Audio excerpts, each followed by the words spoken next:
music. Well, I have a couple of battle music, thanks to because I have a lot of bosses and I have a lot of Greek boss music, so I prepared. Nice. The only problem, the players don't like the music.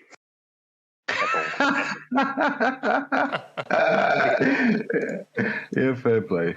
Well, let's do the recap, shall we? All right. Forgive me if I don't remember everything. Did I do it or? Okay. No, it's Aylar's thing, mate. It's Aylar's thing. My thing, but I will gladly take help as I go along because, man, I had a late night last night.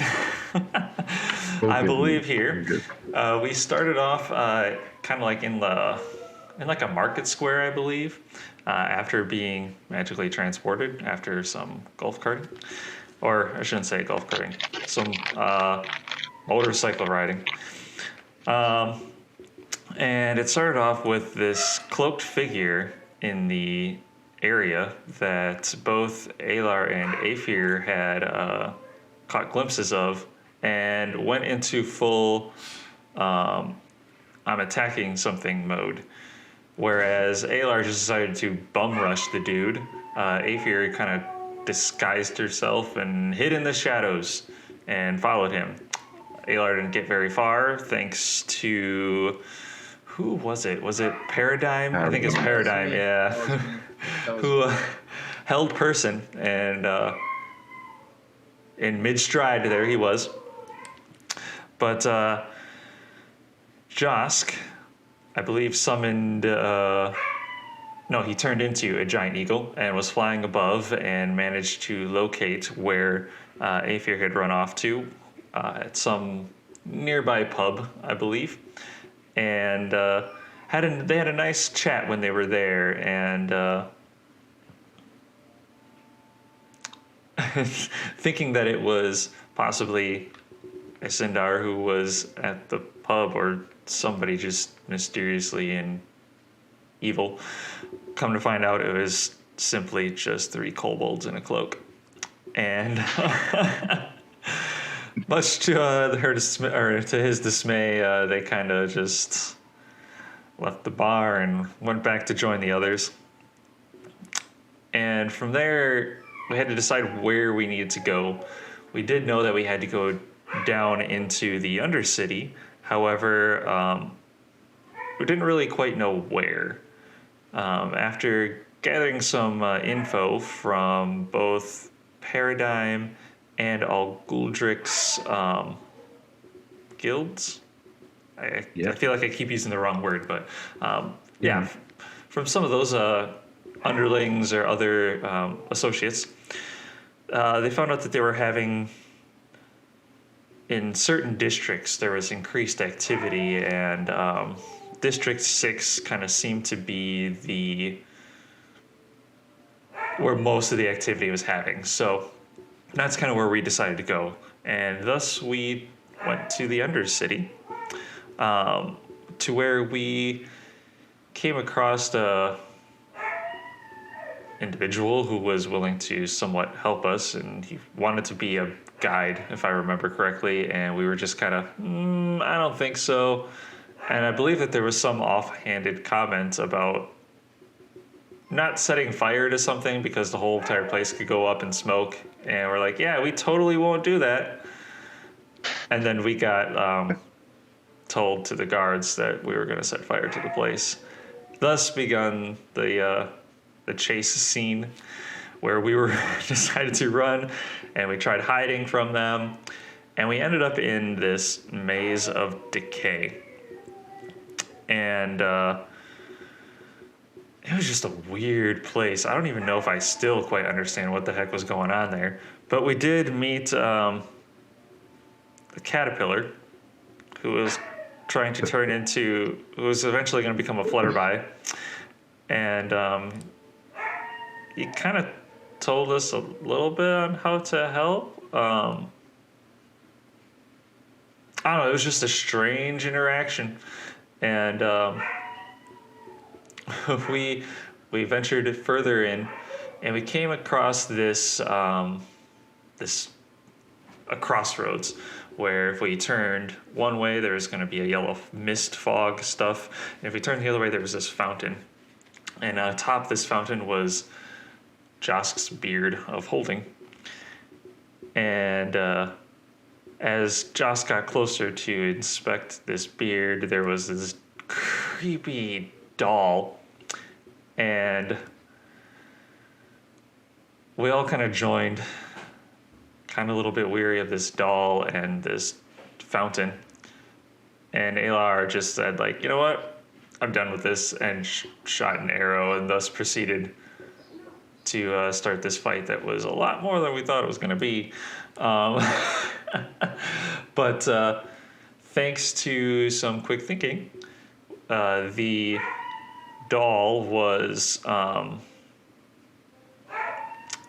demagicked, and we were able to retrieve the beard without really further issue. I guess I think the eagle eventually like touched the water and was like majorly hurt and killed, I think.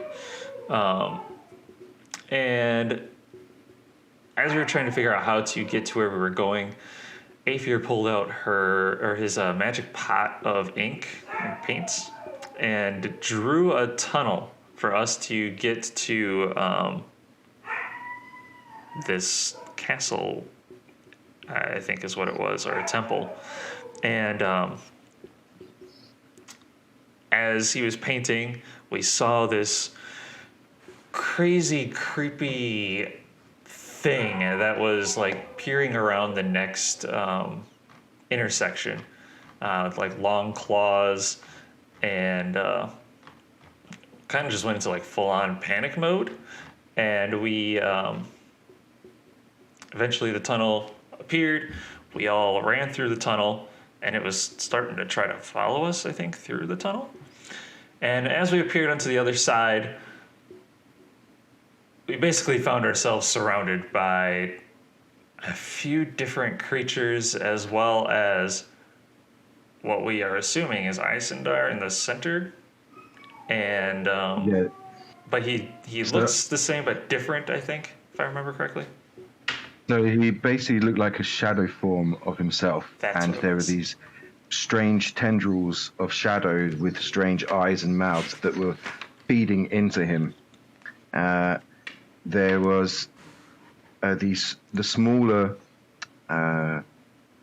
shadow creatures were floating around him as if it's some sort of protection, and the larger ones were all kind of having tendrils that go into Eisendar's body. The writhing flesh walls were also look like zombie hands and feet and stuff were crawling out as if they're reaching out towards you. These strange mangled faces. And at the top of the tendrils where Eisendar stands, you see this small creature. Those of you with a passive perception over 16 see this small creature that sits at the top and is holding a deep blackish purple stone and seems to be sitting within the kind of writhing shadows. You occasionally catch glimpses of it as this stone kind of reflects the tiny bit of light that is down here. Everyone rolled initiative. Hey. Hey. Bruh. That was terrible. Okay. 12. So, anyone above 20?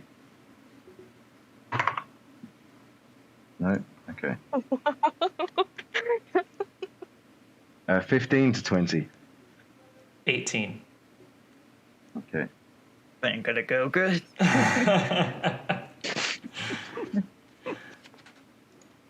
Wait, only one? Oh, God. 10 to 15. 13. Okay, so... oh, This is a good start. Good start. cool. Sure. And... what's about to write Amelia, but it's not Amelia. Ian, yep, there we go. 5 to 10. Oh, I got a 5. Oh, okay. So Joss. 0 to 5. Uno. Afi, what did you get? Afia, we don't hear you. Uh-oh. Well, she's dead. Warback? Apier got a 11. 14 on there. Oh, okay. So that's going to go.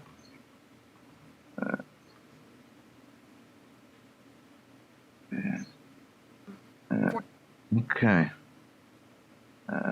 Aerodine. I heard her a little bit. Kind of broke in a little bit. Okay, can you hear me now? Oh, Yep. Yes. Yeah. Yes. All right. Yeah, 14. Sorry, guys. My mic got unplugged. Oh, no worries. All good. So, up first is Icelander with a natural 20 at 24.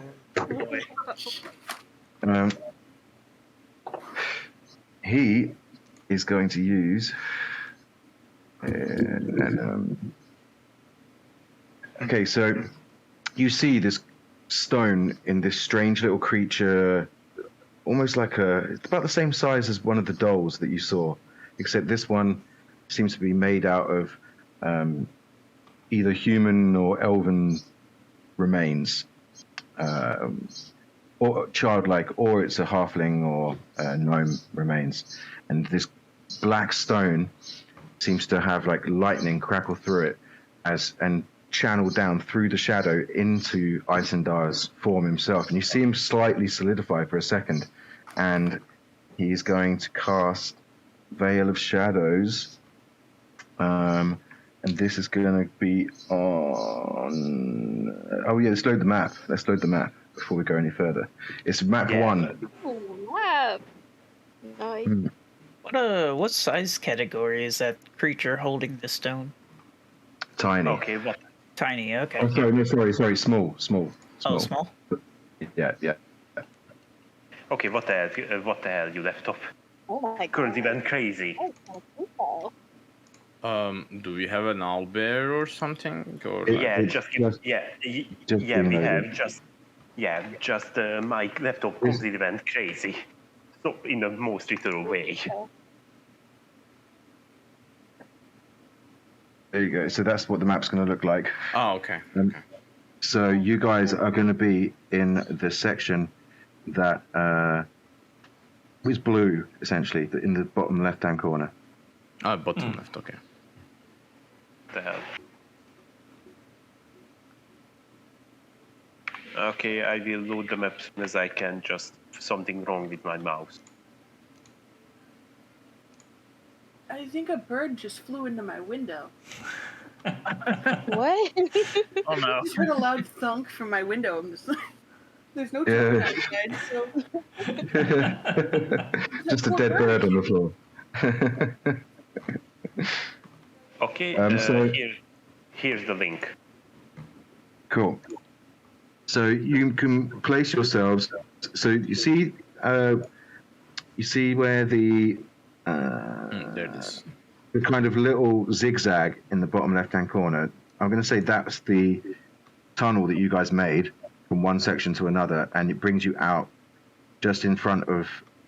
Do you see what I mean? The zigzag in the kind of bottom right-hand corner of that left-hand section. Okay, yep. This one. Okay, the Z. Exactly, I yeah. saw it. Yeah. And then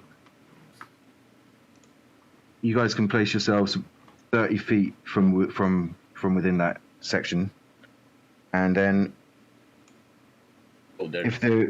I've got a 30-foot line that is 15 foot wide that I'm going to put across that front section and in front of those 2 standing stones, and Eisendar is where that kind of it almost looks like there's a shadow there already. It's on the top left-hand corner of that bottom left-hand sign. I can take a screenshot maybe. No, I can't. I don't know what scale this map was supposed to be at, but 30 feet seems like a long way on this little map. Dang. Then that needs to be changed. The ruler, yeah. So, can you make it so that it's 45 by 45, please? Ken? Okay. I am officially can deny it, but my mouse just don't serve me right. Quite Okay. literally. Maybe someone else can take control of the map if you're having difficulties. Ayla, you up for it? Okay, yeah, I can do it. Okay, well, then never mind then. I think you still have to do the 45 by 45 hint, because unless I send... I know, you can download the map from Maps and Monsters, can't you? Yeah, I should be able to. I already have it, just how can I change this? Don't worry. You know. It's on it. When you load it, it has a number in the top left-hand corner. When you click on it, and you can click Edit Map. I thought it would already be a decent size. I didn't realize it'd be so small. That is a creepy mother trucker. You said 45 by 45? Yes, mate. Okay, thank you for doing it. Oh, it's a gold. And do you see what I mean by it already looks like there's a shadow there? It's like almost like a tree's fallen over or something next to one of the standing stones. It's on the far left-hand side next to where the cave is. I place everyone tokens too. There's the shadow. So that or this right here. Oh. Okay. It's in the blue section, yeah, on the left-hand side. Oh, on the left-hand side. Yeah. Okay. Looks like a tree fallen over almost. It's like a line with like squiggles. Okay, yep. That's where he's standing, and is connected to the ceiling. So I need everyone that's in that kind of entrance space, a 30-foot long line, to roll me deck saves. I don't know who's there because I can't see you. I think I was with. Dexterity. Yeah. Okay. Hey, not that bad. Six.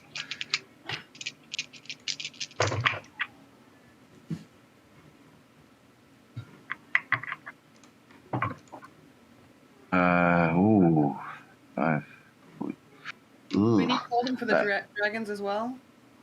Wait, who's Yes. the black dragon? Oh, forget about it. Everybody in 10 feet of me get +5 in the dex in the same. Okay, so everyone that rolled 18 or higher saves, and those of you that rolled 18 or lower fail, and it's 41 points of damage or 20 halved. What? Oh, dear God. My dragon went just down. Oh, Okay. crap. Full health to nothing.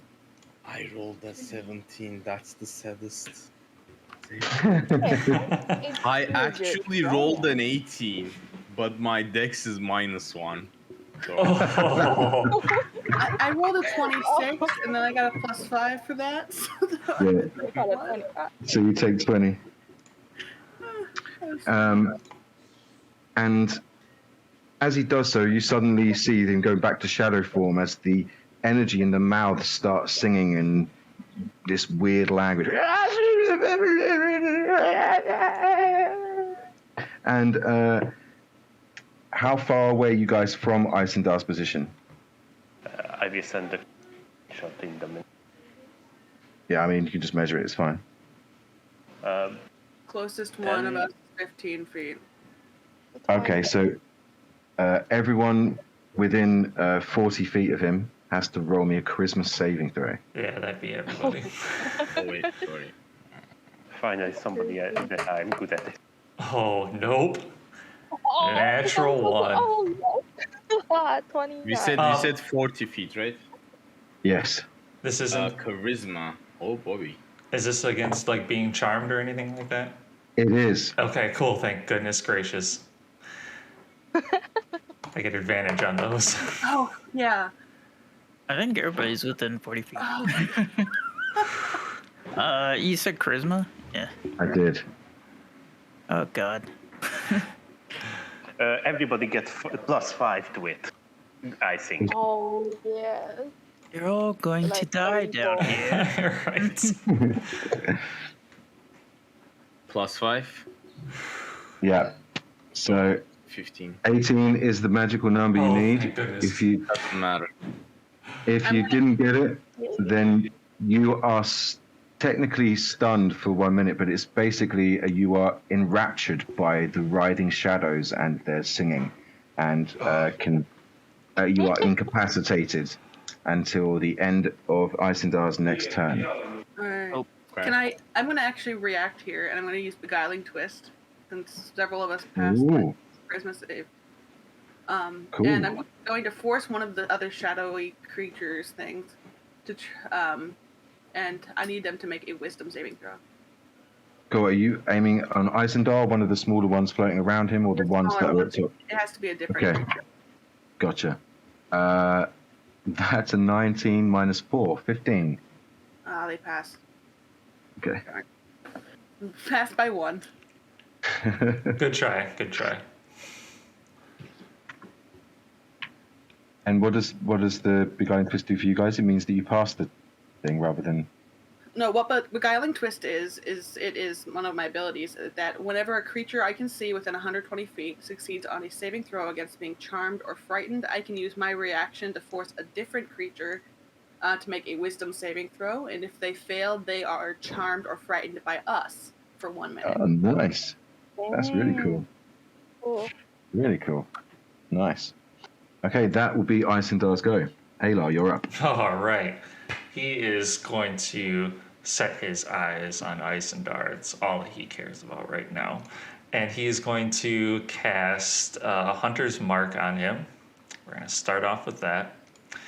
And he is going to take out his oath bow. And he's going to fire 2 shots. And we're going to do the first one as a sharpshooter. Natural 20. Bum, bum, bum, bum, bum. This is gonna Nice. be ridiculous because he's still Look at- my sworn at the enemy. lore. He got the lore buff. Okay, so let's get rid of you. We're gonna do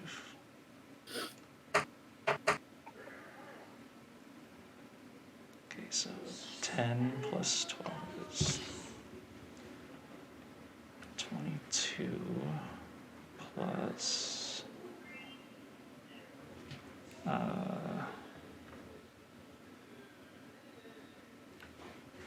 18 plus, is it 3d6? Yes.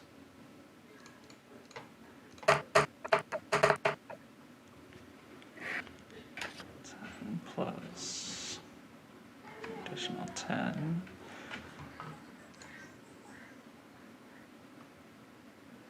No. Yeah. Then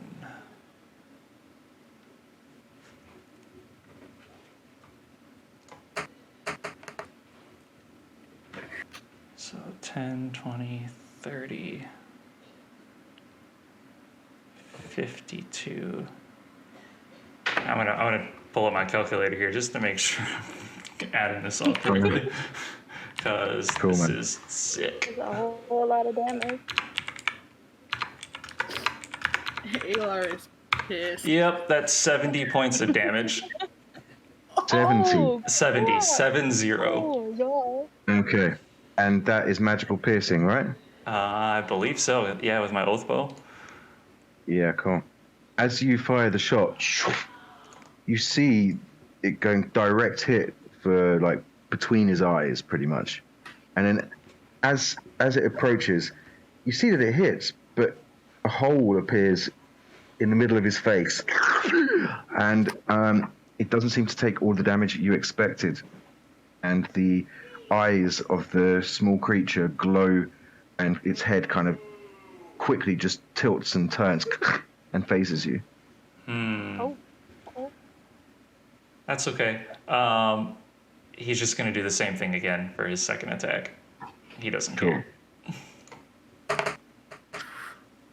And that's 18 to hit. That hits. Oh, yes. And so this one is just going to be 6. I might as well just add it to that.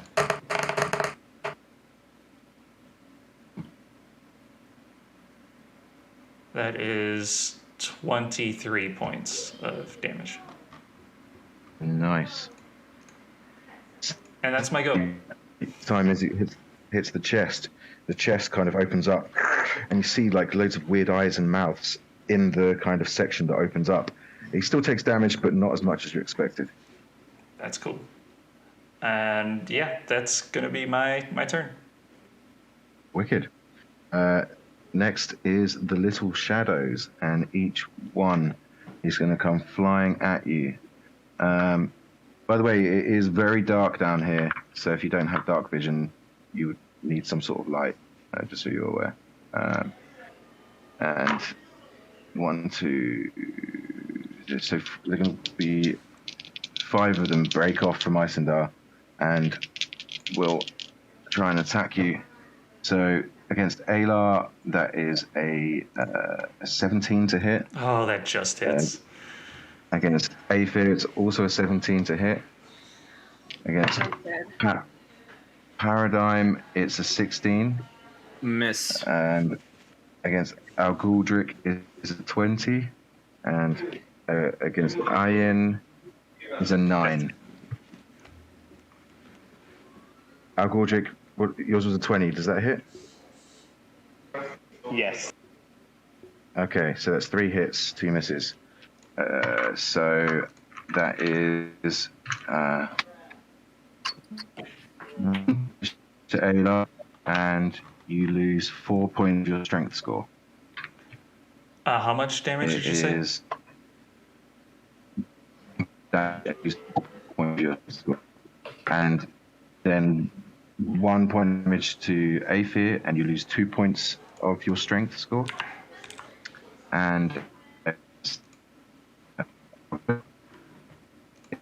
You're breaking up, Asma. Yeah, you're getting. Oh. Okay, so can you hear me now? Yes. Hear me now. Yes. I'm the selector. Yep, I can hear you. Oh, cool. So, whose damage did you hear last? I think I could make I out think mine. Ace Was it? Okay, cool. So, Alguldric, you 2 points of damage and 3 points from your strength score.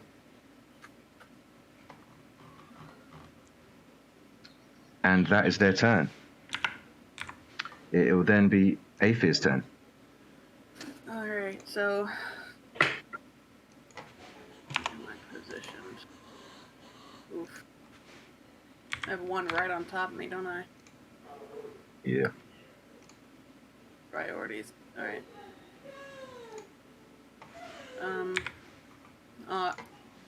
I'll take a couple.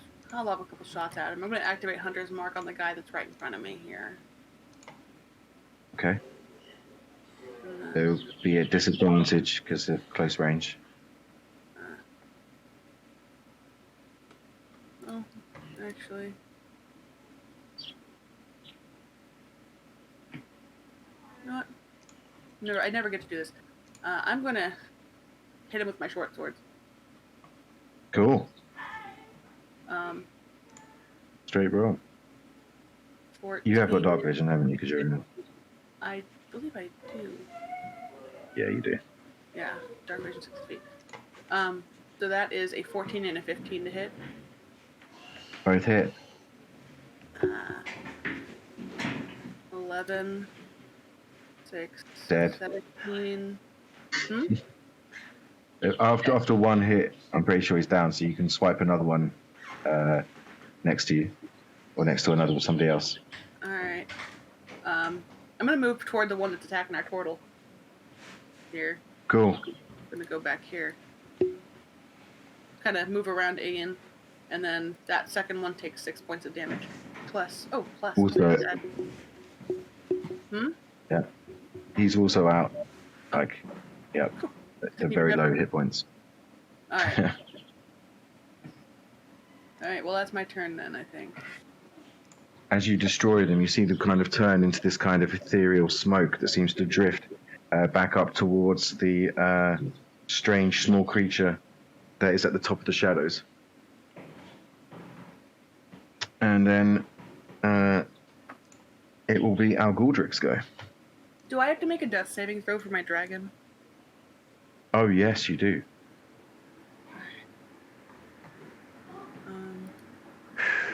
20. Poor thing. What, you got a 20? No. Oh no. Oh, no. the opposite. Not one. So 2 failed death saves. Womp womp. Uh-oh. Oh, that's not fun. Okay. No. Alguldric. Okay, so there is 2 more of those things, the main boss. And you said there is something that something one of the small things holds the orb or something. There is a picture of the creature it's like a small skeletal creature that sits at the top of the shadows, almost in like a harness that is. You occasionally get glimpses. What's your passive perception though? Because only those that.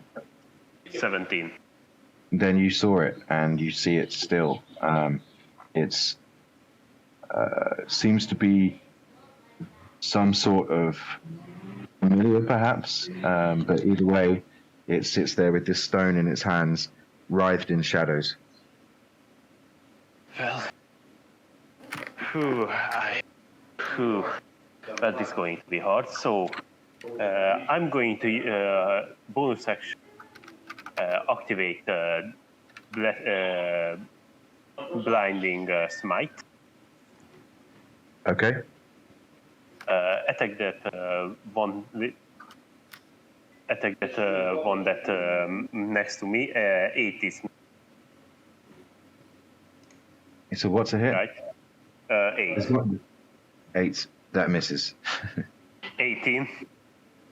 18 hits. Okay, 7 points of damage plus. It's dead. Yeah. Well done. All I can do is walk up to the main boss. With blinding smite, is that radiant damage? Yes. Okay, you see as the radiance lights up that the other shadow creatures shy away from it, as if they're scared of it. And I walk up to the boss, and that my dragons go. Did your dragon roll a dex save before? Dex save. Yes, he. Okay, so he would have taken 20 points of damage before. Yeah, I know. He has 40. Okay, cool.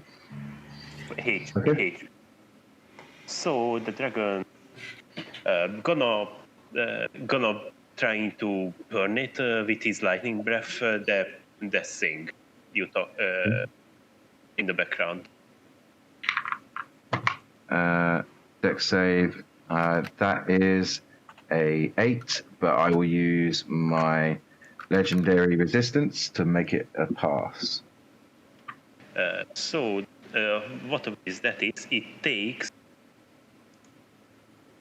8 points of lightning. Okay. Cool. And yeah, that's my turn. All right. I'm then going to legendary action Shadow Steel on Alguldric. So you need to roll me a double check. Yeah, wisdom saving throw, please. 28. Okay, you feel this necrotic energy like start pulling at your soul, and you see your shadow. Well, you don't really see your shadow because it's not dark enough, but you feel your shadow almost being ripped from your soul, itself. The rest of you recognize this instantly as something that happened with Manzari. Those of you that were there, and you know how detrimental these effects are.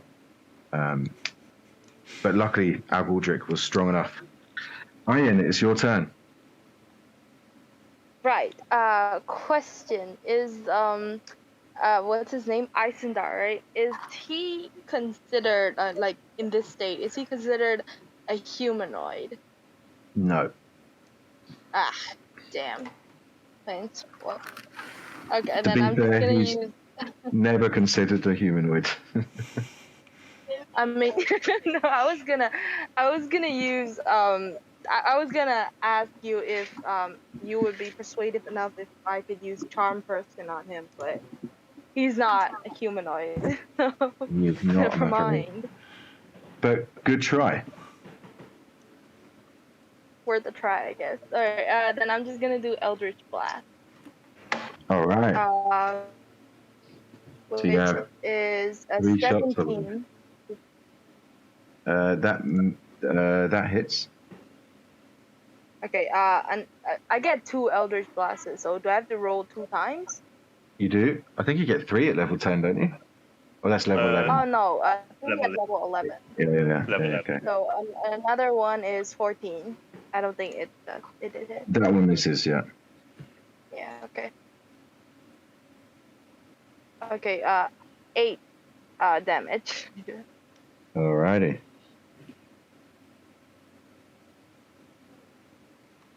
Very cool. Anything else, Ian? Do I get a bonus action? You've got bonus like- action and you've got your movement left. Oh, okay. I would like to move around. Wait, how far am I to him? I would like to move around here, I think. Cool. It's still pretty far, but kind of close. Okay, 20 feet, that's not bad. Okay. Nice. Alrighty. Josk, it's your turn. Well, just got stunned unless that got negated. No, that's just making sure if you're stunned, then you are stunned. Paradigm. I'm stunned as well, but I have to say I have to ask something because I was kind of confused in the middle of the thing. So when Algulric has had a +5 saves, like 10 feet for 10 feet, like Yes. everyone at 10 feet. So okay, I saved my damage then. Okay, so I saved when he did 41 points of damage. That's why. Okay, cool. No problem. No problem. Okay, but I'm stunned. So Okay.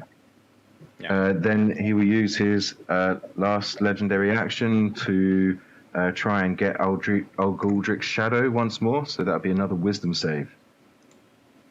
Also, how long are we stunned 28. Just until the end of his next turn. for? Oh, okay. I'm at 28 again. Okay. Then it will be Eisendar's turn. You see the eyes on this small creature light up again, and this purple lightning move through Eisendar, and you see the wounds that he has taken heal slightly.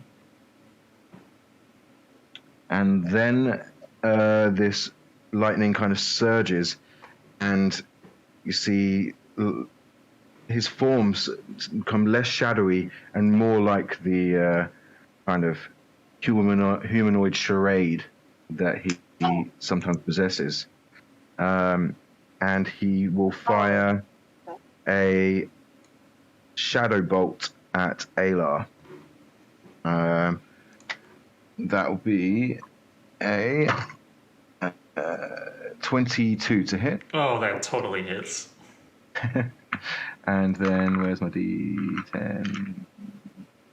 There's 1, there's 2. 3.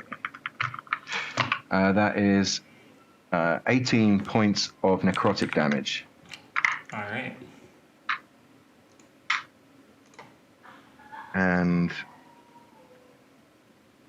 you notice as he finishes the spell, this kind of shadowy bolt of energy flies into your chest, and you see like necrosis start to happen across the first layer of skin and crack and kind of become almost dusty and fall apart. And then as quickly as his form kind of took, he's then back into the shadowy realm with these almost like pulsing tendrils now. It's almost like there's some sort of energy or liquid that is being fed into him and making him stronger. And that is his turn. So, Ayla. All right. I'm going to use my bonus action to give myself a potion of... I just had you. There you are. Yeah, potion of greater healing. So I'll take that away. That's 20 points. And then now because I did not see the little thing, because my passive perception is not high enough. Do I see it now after the pulsing and whatever? You do notice that that's happened. Roll me a perception check. Just because this is not part of your turn. Just as like a... Nope, I don't notice it. That's a natural one. I'm too focused on Eisendar. Yeah, you are. Yeah. Your hatred just seething within you, just glaring, completely oblivious to anything but Eisendar. Cool. It wasn't meant to be. I'm game for that anyways. But this shadow thing that's in front of me is really annoying the hell out of me. So I'm going to take care of it first with my short sword. Cool. And that's at a disadvantage because it's not my bow. Well, that's a 12 to hit. That actually hits. Oh, thank goodness. For a whopping 8 points of damage. It is dead. Oh, thank You goodness. splash through it and it kind of turns ethereal and back up to that strange little creature at the top. Good. It could stay there.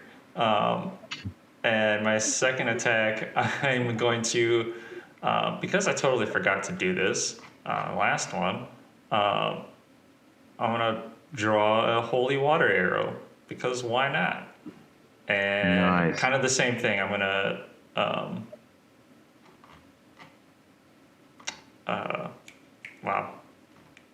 sharpshooter it. So, or sharpshooter him. Oh man, nope, that misses. That's a 2. Okay, yeah. That's definitely not going to hit. Nope. But okay, cool. Nice. And my Anything else, movement, yeah, I'm just gonna like kind of duck around this corner here of the zigzag, kind of like get myself a little bit of cover by the corner of the wall. Alrighty. That's my go. It's then going to be legendary action. Eisendar will summon 5 more shadows. And they will move. It'll then be their turn. And all of the others are dead, right? Or is there one left? I think there's just the one left, maybe? Because there's Yeah, one so... over. Cool. Then they will all move up to 1. So 2 of them will go on to Alar and 1 on each of the rest of you. So I'll do the 2 against Alar first. That's a 7 and an 18 to hit. The 18 hits. Okay, so you take 4 points of damage and 3 points from your strength score. It's not looking good. How much strength do you have left? I have 3 points of strength left. Oof, shady. See what I did there. I saw that. I saw I that. just got it. And then against Ian is an 8. Against Paradigm is a 15. Miss. Against Aether is a 17. And against Alguldric is a 4. Alright. Hit me with it. Yeah. Okay, so that's 1 point of damage, 3 points from your strength score. Ouch. Yeah. Don't forget Joss. Oh, yeah, thank you. That's a 20, you're welcome. a 20, 21 to hit your masochist. And that's 3 points of damage and 2 points from your strength score. Yeah, and forgive me if you want. The desire to be included. Yep. Why do I even open my mouth? And that is their turn. Aphir. If I used Cure Wounds on the little dragon, would it stabilize him? It'll bring him back up. Hmm.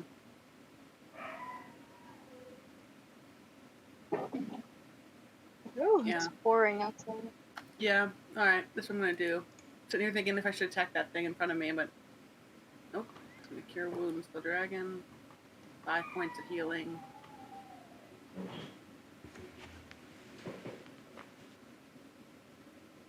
And he is.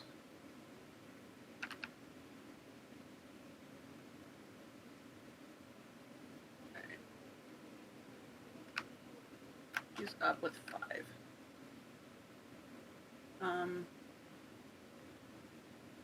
Alright, well, I'm not gonna move because that thing would get a chance to attack me if I did. But little dragon dude, maneuvering him. Now that he's up behind this wall back here. And get him some cover. And I think that's my turn. Cool. Algudric, Hello. your turn. Okay. Well, first I'm going to do Swiggy Swaggy for our big friend, 50. That misses. No, sorry, that just hits.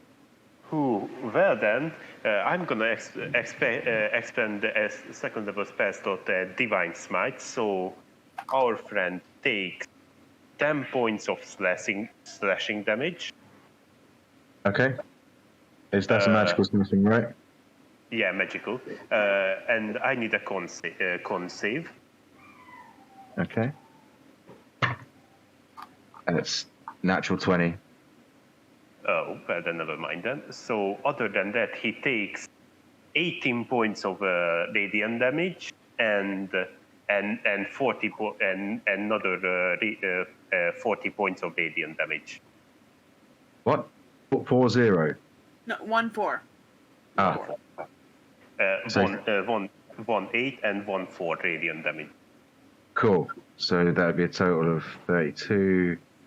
So 64. You see the radiant damage could like multiply as it goes through him, and he looks really hurt from that. Okay. After that, bonus action, drink my potion of greater healing. 60 points. I heal back. Nice. No. You heal max. You heal 20. Oh, heal 20, then plus 4. Okay then. And after that, my dragon gonna extend one of his breath, and I need 3 of the little shadow things to make a dex save. That next to. What's this from? What do you mean? And why are they doing? Ah, the dragon. Thank you. I just didn't hear that part. Cool. So that front of Elor and Paragdrin, that's a 13, a 5, and a 12. Well, anything that's beyond 12, that's So 2 saves, 1 fail. 12 the DC, so 12 and beyond that. So Yeah. anything that fails, that's take 23 points of Well, radiant damage. Yeah, they all die. Okay, but then freed gone, and Very good. and that's my turn. So use this moment long as you can before you run out of strength. So I'm going to use legendary action, and I'm going to try and strength drain Alcaldric. That is a 24 to hit Alcaldric. Oh god damn you. Yes, that's hit. And that's 8 points of damage and 4 points from your strength score. Okay, now I am useless.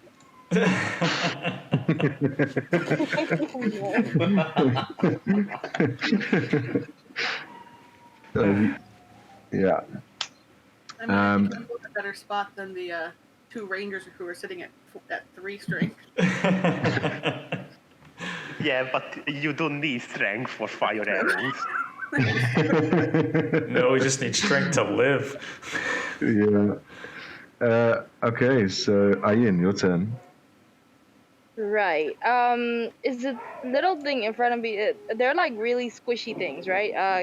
They are. Can they die by like just like normal attack? Like I don't really want to use my blood sacrifice because. Go for it. Try it. Actually, that triad is kind of scary, so I'm just gonna use Eldritch Glass on Icelander. Okay, it will be, if there is a creature still next to you, it will be with a disadvantage. What? Because you have a creature that is next to you, any ranged weapon attacks or spell attacks will be at disadvantage. Damn it! Because there's a guy right in your face going, "Rah!" You would have seen Can I hit the guy move? with his sword. Yeah, you did. Can I move away from that dude? Like, Yeah, he'll get an opportunity attack against you, but yeah. Oh, right, never mind. I'll kill that dude first with one of my Eldritch Glass. Okay, so roll with disadvantage. No, towards the dude in front of me, not Eisendar. Yeah, it's still disadvantage, I'm afraid. Sorry. Damn. Yeah. Disadvantage. Okay, roll. 11. That hits. And that's right in front of me, so I don't think there's no reason to not hit. 6. Yeah, it's down. You smash it apart with your Eldritch Blast, and it disappears into ethereal smoke and flies up to the strange little creature. Is Eisendar like? Is he being healed again, or like? It appears to be that he is healing fairly rapidly, yeah, but he just took a lot of damage from Alcaldric. Yeah, I just realized I attack 1. No, you attacked twice. You attacked the little guy. Then I'm just gonna. Oh no, it doesn't matter. Carry on. I'm gonna use my remaining Eldritch Blast to hit the dude. So you're aiming for Eisendar, yeah? Yep, 20. Yep. Does it hit? That hits. Right. Damn. 3. Damage pretty Okay. sucks. Okay. Cool. You gonna move? Yeah, I'll move towards him. Okay. Around here. I don't want to move too much. Wait, do I know, does Ian know that, is Eisendar the same person that she met, or like, it's not? To a degree, yes, but you've never seen him looking like this. Okay. Is the DM persuaded enough to let them talk? Go for it. Yeah, I'll do it in my next turn. But I don't know. I don't know what I'm gonna talk about yet. Okay, fair enough. Josk. All right. Now that he's not stunned, Josk kneels down next to Bob. Bob, if we make this out of here alive, I'll get you all the chicken you could ever eat. And Damn. Awful. It's a good bet. Then he looks back at this little creature and he uses up both of his wild shapes and turns into a stone thing, elemental. Ooh. Both elemental. Ooh, nice. Right. Oh wow, that is huge. Alrighty. And then he uses one of his actions. He uses his action. Let's see, where is it? Gotta get to the right page. So he gets a multi-attack, 2 slam attacks. So he's gonna do 1 slam attack against this creature in front of him. Okay. Let's see. Oh, that's a nat 20. Nice. You smash it into the ground. You don't even need to roll damage, but feel free to, as you just destroy it.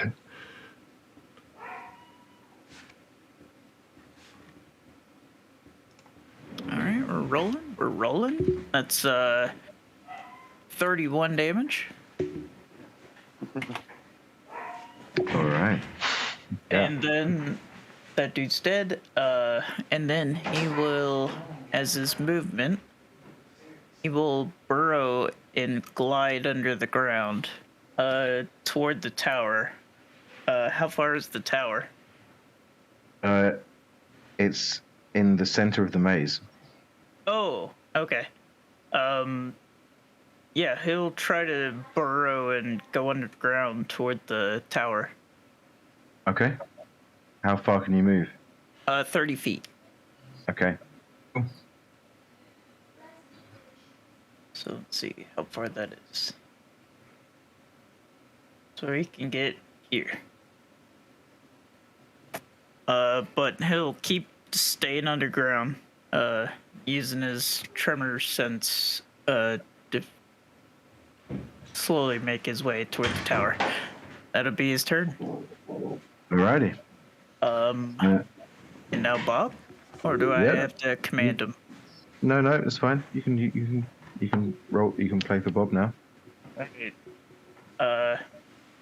He'll float up in the air 30 feet. And let me roll and see what lasers he does. And who's he aiming at? Let's see. I'll have him do the 2 shadow creatures closest to him. So one is next to Aether and one is next to Algodric. Cool. So that is a wounding ray and that is a fear ray. So the first one next to Aether has to make a DC 13 con save. That's an 11. Okay, and that fails. Then that'll be 3d10 necrotic. If that even. It's immune to necrotic. Oh, okay. So then that doesn't work at all. Okay. The next one is a fear ray, which is a DC 13 wisdom save, or be frightened for a minute. They are immune to being frightened. Oh God. Okay, Bob does not know this, so he tries that and it doesn't seem to work. And that'll be his turn. To be fair, he's only been practicing on chickens so far. It seemed to work on chickens. Paradigm. Okay, so from what I know, what I see, we have Eisendar on here, on like the shadowy figure is Eisendar, but where is the doll with the black stone? Above him. So, like, imagine there's loads of those shadowy tendrils that are kind of like in a massive lump towards the ceiling and feeding into his form. And it's sitting in the center of this cluster of shadow. Okay, so I do not have dark vision, so like how far can I see? 5 or 10 feet. 10 feet, okay. Alright, like around here, okay. So I'm gonna try. I think I don't have any shadows on me, so I think I'm going to try to get closer to him. Say All right. one, like how much feet? Let's see. Let's say 20 feet down there. Sorry. Like here. I think I can see him now. See the. Oh, sorry. I think I can see the Blackstone and the Eisendar now, right? I mean, you can to a certain degree. I mean, it's about 15, 20 feet up, but I'm going to say that you do see this strange creature. You can't make out details except that it's holding something in its hand that glows occasionally. Okay. I'm going to try to cast Dispel Magic on the stone. The stone. On stone. Okay. And You need to roll me a d20 and add your spellcasting modifier. okay. It will be a 4th level as well. The Dispel Magic will be a 4th level. So Okay.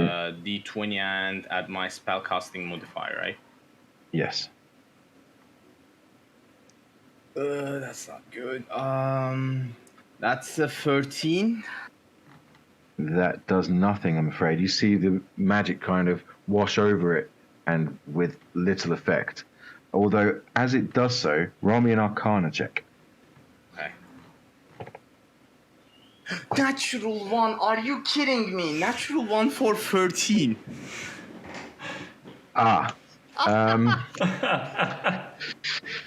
Yeah, you're not really sure what this is. I mean, it reminds you a tiny bit of like a lich's phylactery, but you're not too sure what it could be.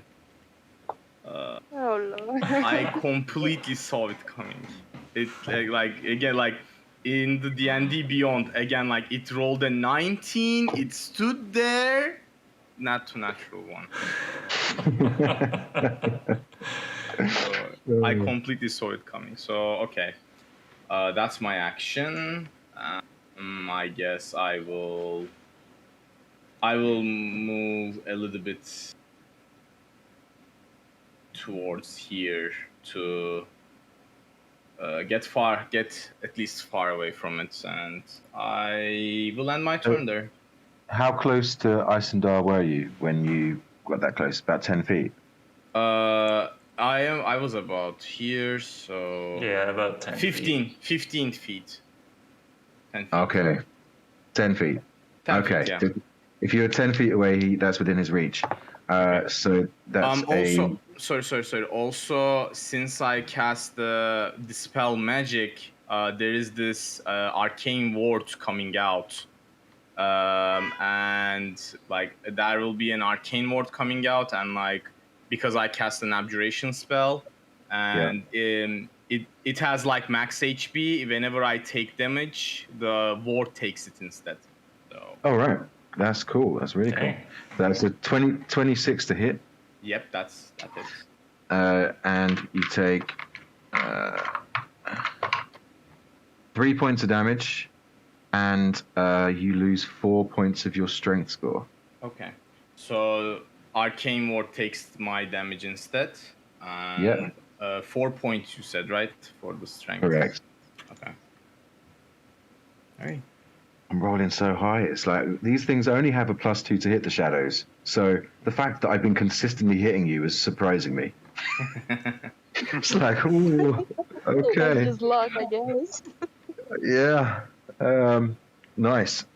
So top of the round, it will be Eisendar's go again. Okay. He is going to cast Shadow Shield. A Counter spell. all right. 3rd level. Okay, that means you need to roll me a d20 and add your modifier. Okay. Somebody give him luck. Are you kidding me? That's a 6.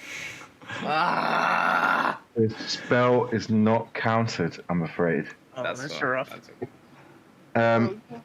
I need everyone within 5 feet of Eisendar to roll me a dexterity saving throw. Oh, come on. You got Why 5 Dex? feet? Hell yeah! I got 10 feet. I was so close. Yep. Does that even mean his ally? This dice is going to I jail. was gonna say, put that dice in jail. This dice is definitely going to jail. What did you get, Yeah. Eldron? Well, I get a 50, and I want to say this is bullshit. Why always Dex save? And then you take a total of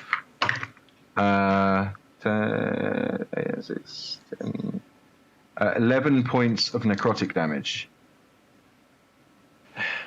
Anything else? No. You do see that he's now wreathed in even more shadow, and there seems to be some sort of barrier that protects him from specific damage. That is his bonus action. No, that's his turn. Ayla. All right, I'm gonna pop out of my little corner just enough so I can get line of sight on him, and rinse and repeat with the holy water arrows that I have. So I'm gonna take those out of my inventory first before I forget.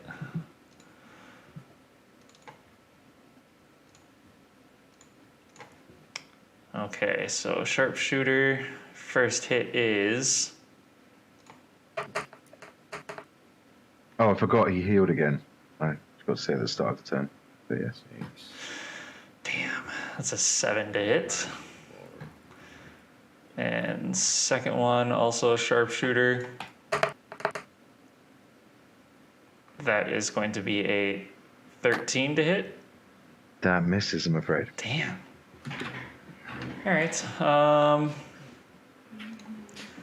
I want to do anything with a bonus action? Ooh. Where is it? Inventory.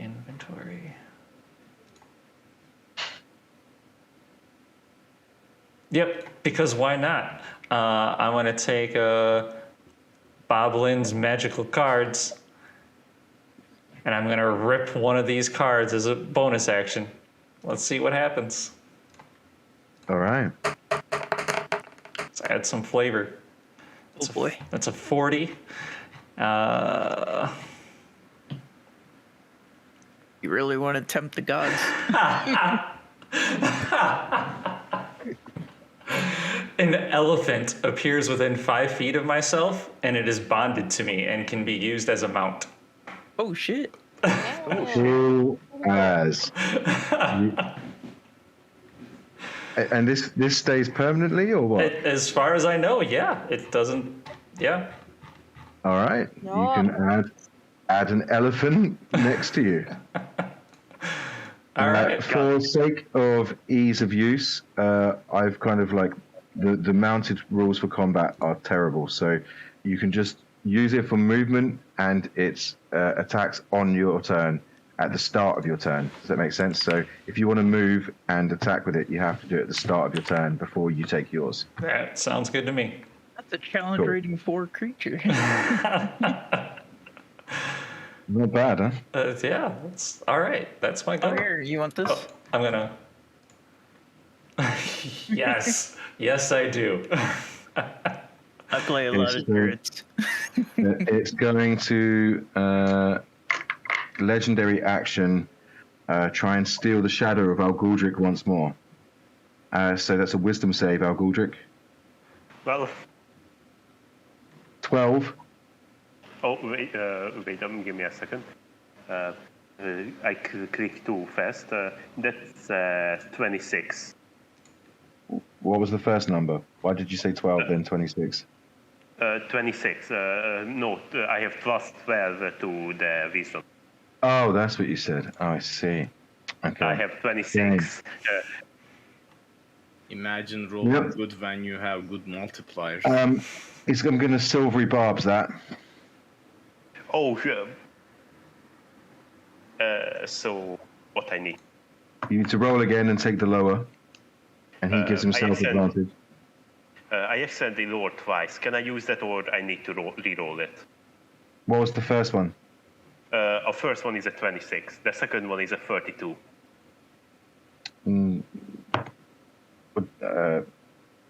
Okay, then you pass. 26 was the lowest. It's fine. It's fine, honestly. Yeah, it's great. I want to steal your shadow. Then I want my con save, not my dex. Are there any little shadows left on the battlefield? One. Okay, and that's the one next to it. Okay, in that case, it is going to try and steal your strength once more. That is a 9 to hit you. That's miss. Yeah. God damn, old Goldrick. Cool. It's then Apis go. Cool. All right, let me see what I've got around me.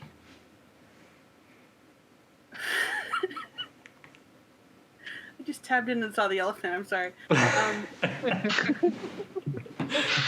kind of behind this little wall, so he's gonna move like slightly just so he can get line of sight on this thing, on the little dude. Since his passive is 16, he can see it. So he's gonna hunter's mark that thing.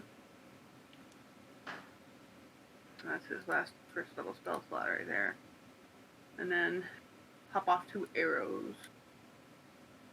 26 and 27 to hit. Both those hit, yeah. 14 plus 9, 25 plus.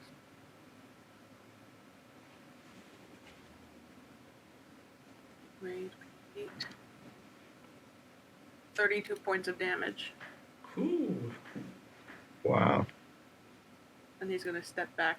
So he's gonna has that wall between them. Cool.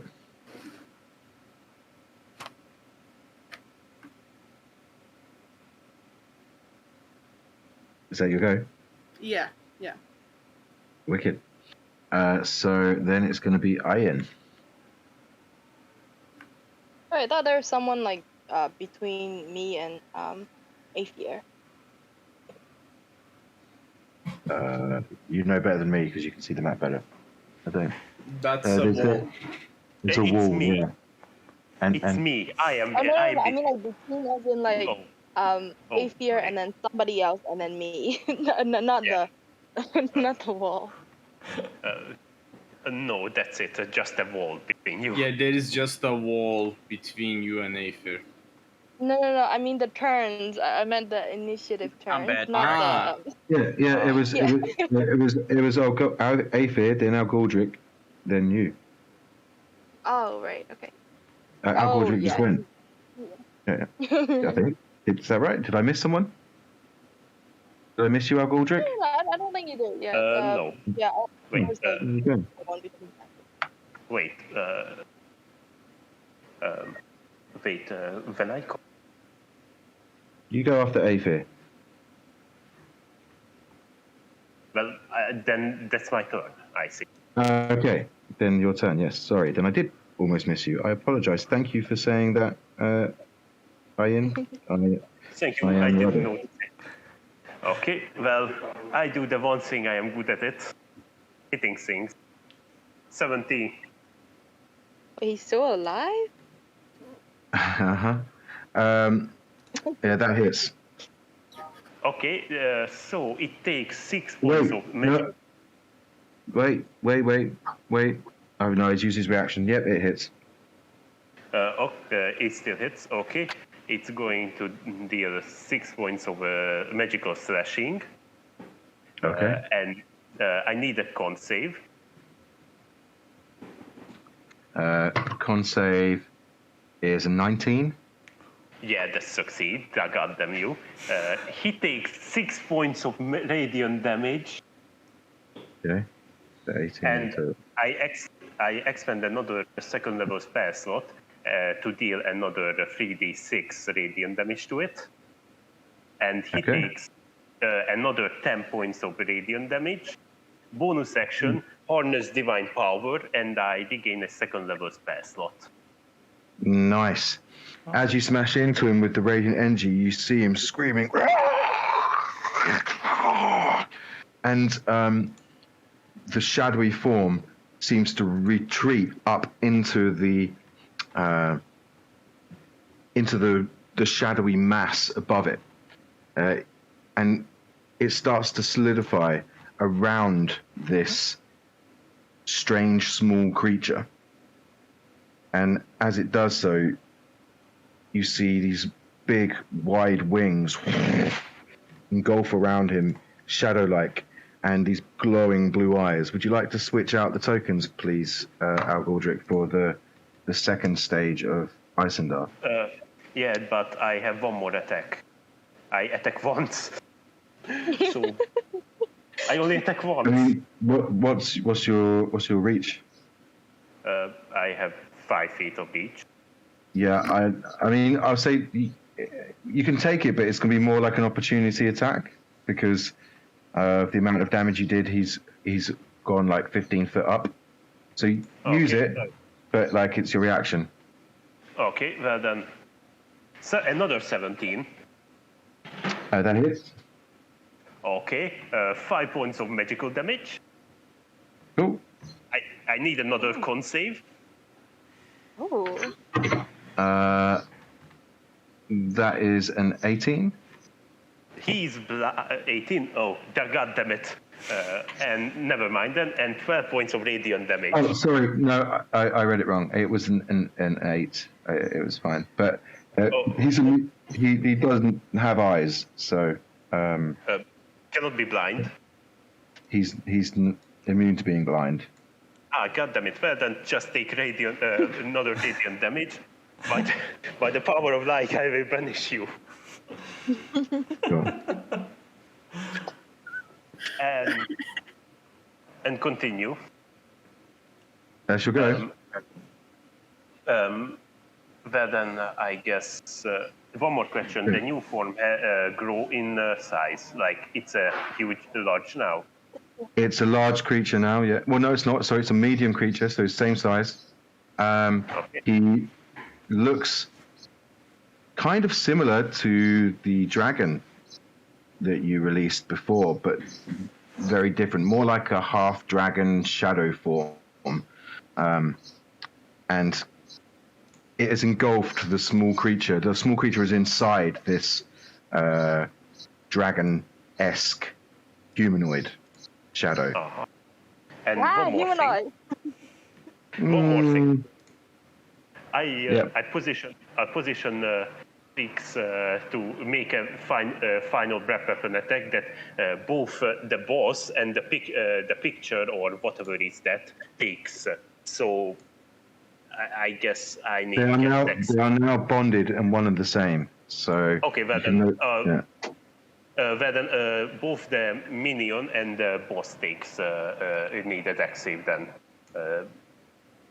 So just the boss. There is one more minion still in the battlefield. Oh, I see. I see. Okay, then in case that the minion fails, he got a 6. Eisendar got a 24. 24, yeah, he succeeds, so he takes 11 points of lightning damage, and yeah. Okay. And that's it. Whew.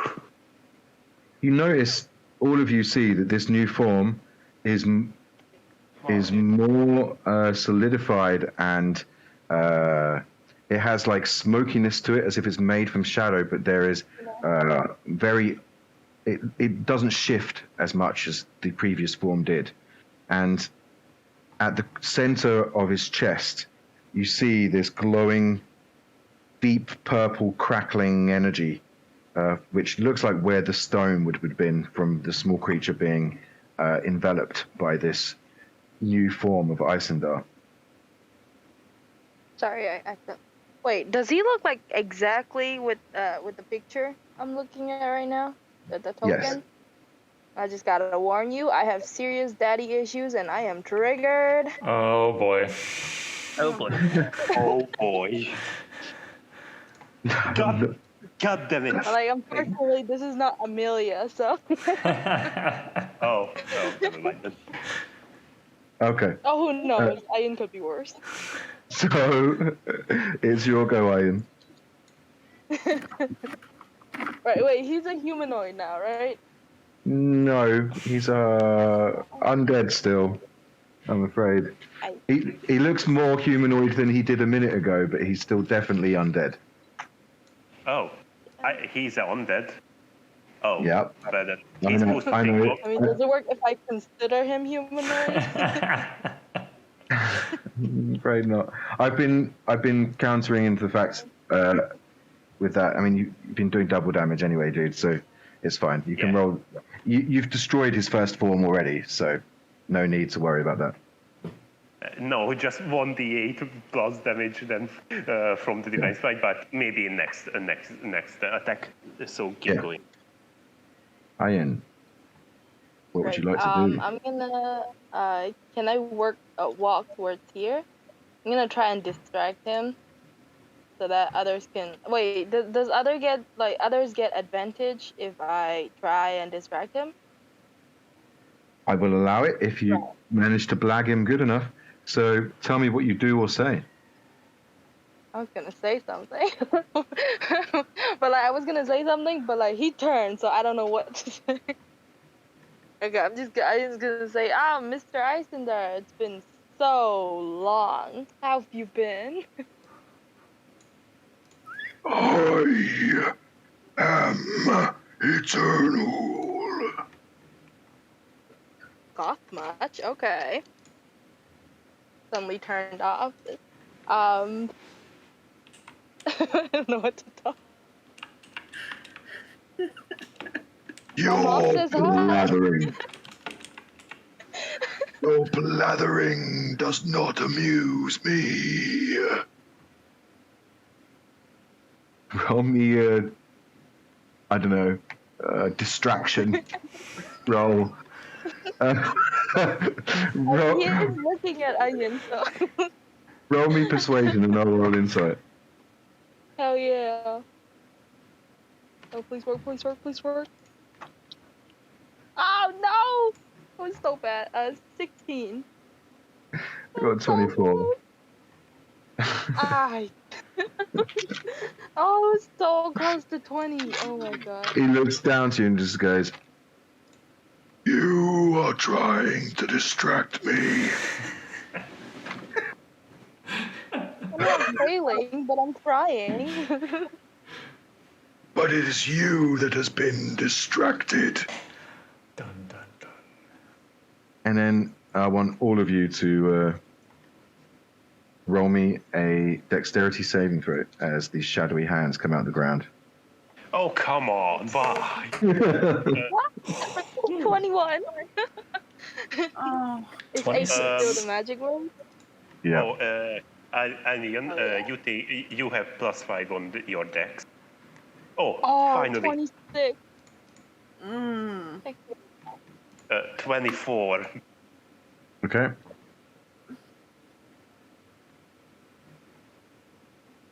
Anyone get under 18? Yeah, my dragon did.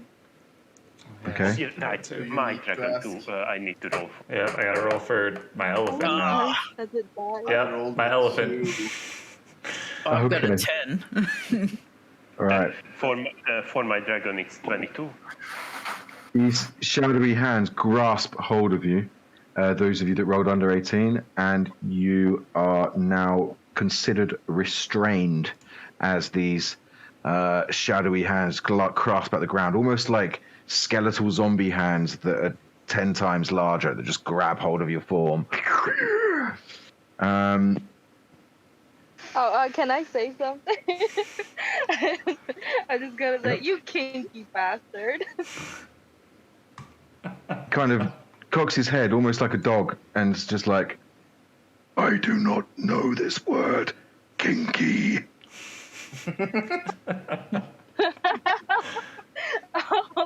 Oh, you will. You will. I think I'm afraid. I'm very afraid. Not going radiant at you, but the word kinky terrifies. I don't even need to use I think like I think it was costume or anything. more. I think it was more the look in Ian's eyes when she said, "Oh, you will." It's like, ah! All right, Ian. Do you want to do anything else on your turn? No, I don't think I do a lot of damage on this dude.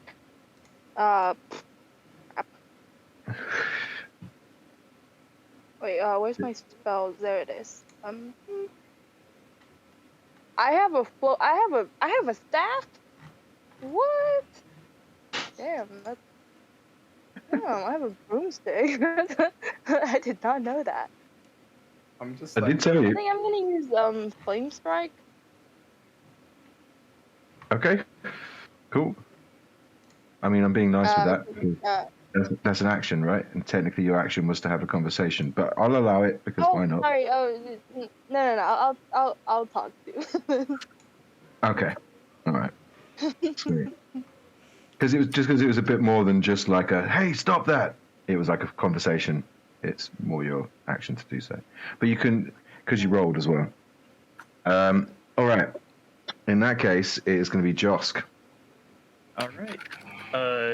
Josk finishes his burrow up to the tower and unmelts with the stone.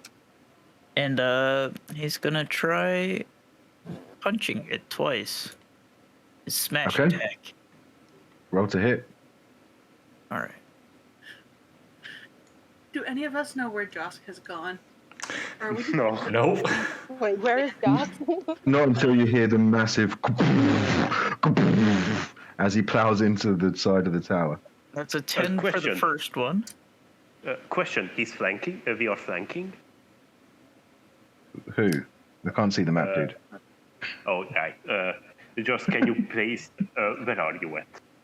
I'm in the middle by the tower. Never mind then. no close. Anyways, So 10 hits. okay, 10 for the first one and 16 for the second one. Both hit. Okay, let's do that. So let's see, 13 plus 10, that's 23 in total from both attacks, and that is doubled, so that is 46 damage to the tower Okay. because of siege monster. Nice. Yeah, you smash into the side of the tower, and chunks of thick stone come falling off, but you think it's going to take a lot more whacks for it to do any real damage. Yep, that's fine.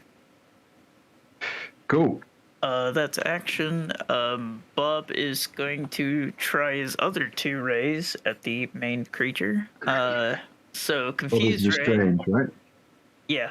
Or does that mean he can't use his eye stalk? He can. Okay.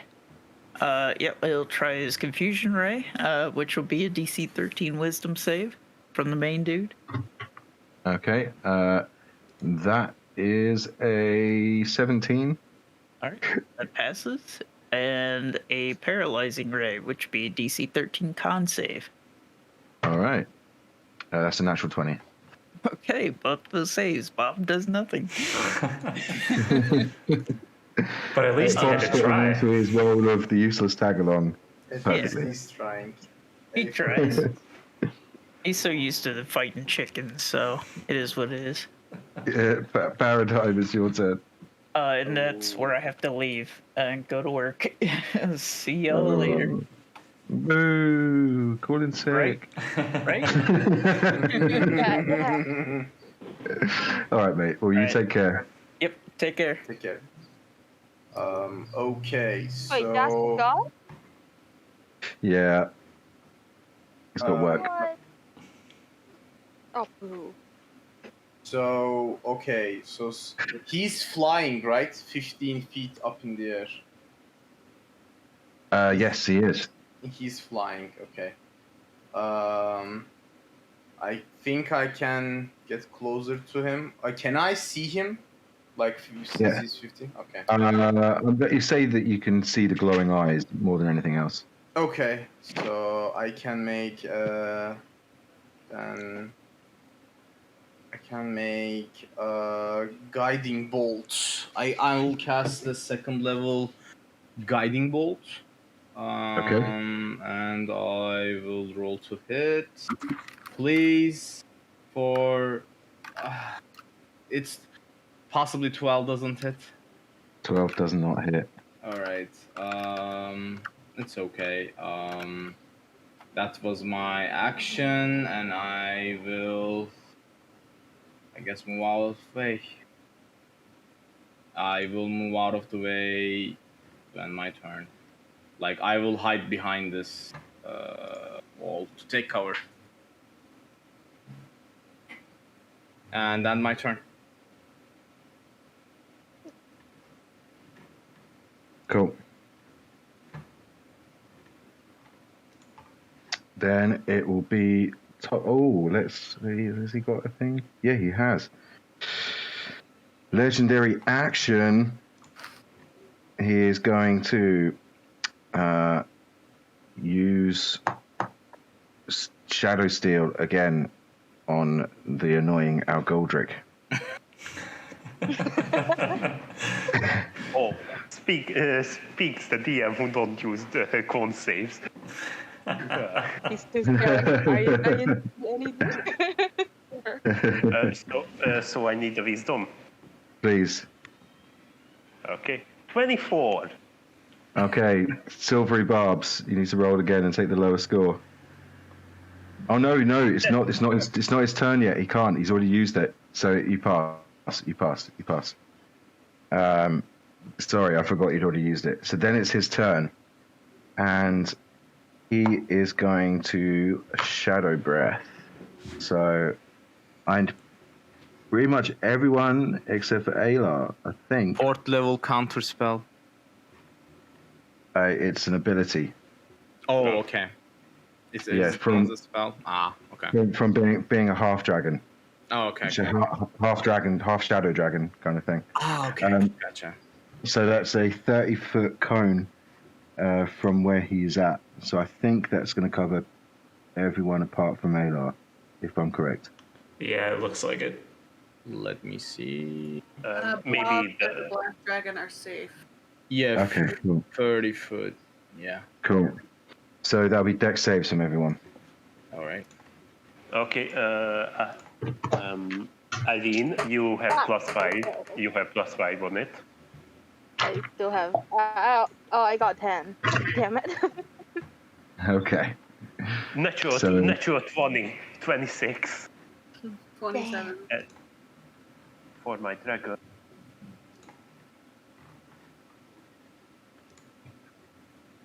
It's 26 points of necrotic damage. Oof.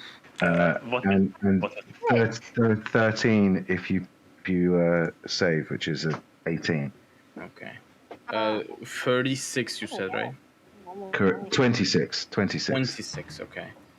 So okay, what was the DC? 18. Okay, Wait, what did dragon. you do again? Okay, so 26. My arcane ward drops down, and I take 15 more damage. So Okay. Okay, 20 have damage. That's 13. And as a bonus action, he will shadow step 30 feet towards the center, and then move 50 feet northward. Which one is somebody have? I don't know which one is north. Up. Wait, I think north. Oh. Wait, yeah, there's no compass. North is up, south is down, east is left. Oh. No, east is right, and west is left. God damn Okay. it. Maybe. That's 30 feet. That's pretty far now. Yeah, and then he'll move, fly 50 feet northward. Yeah. And that is his turn.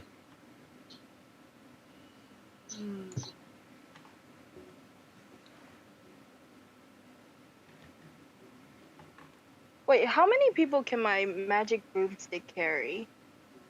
1. Or 2 and move at half speed. There's a weight limit to it. I think it's over 200 pounds. So that's normally 2 people or 2 very small people it could take. But, yeah. Mm. And then it's going to be Alar's go. All right, so I'm going to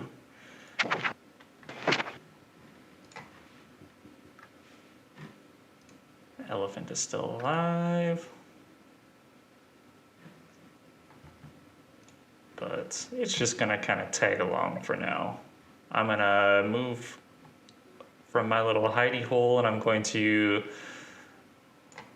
come right on over next to Ian here and get myself a line of sight and rinse and repeat, because that's what I do.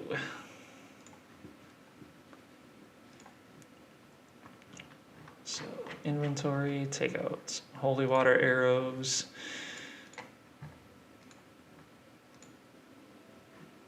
And let's sharpshooter these guys. Gosh dang. Yeah, that's a 9, so that misses. And second shot, come on. There we go, that's what I was looking for. 22. Yeah, that definitely hits. Okay, so 11 points for the arrow, plus 3d6 for sworn enemy. 6. So, and then Hunter's Mark, because he's still marked.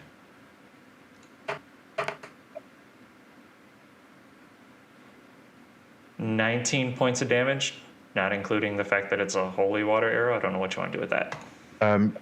Yeah, cool. So it'd be doubled to 38. Cool. And that's my go. Alrighty. As the arrow strikes and you see the kind of large area kind of recede from the holy water, you see the small creature inside it. The kind of looks at you with like this one glowing eye, and notice that it kind of, as it's revealed slightly, the form of the shadow dragon, half dragon, seems to kind of flicker in pain and looks super pissed off, and then the shadows close over the center once more. I'm just gonna yell out at it. Damn right, you better be scared. Okay, roll me an intimidation check. Oh, okay. My +1 charisma modifier. Yeah, that's a 6. You better be scared. I've never been scared of you, Ayla. Says the coward. Wait, wasn't he just here?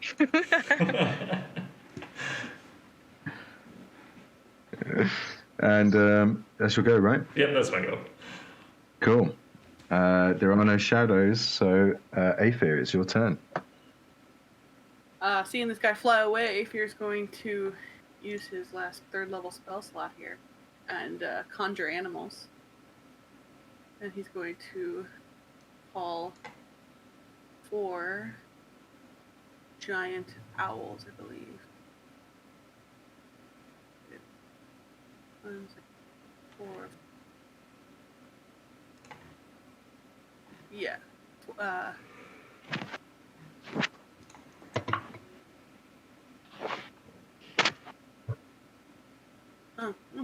I'll call 4 of them. I don't need all 8.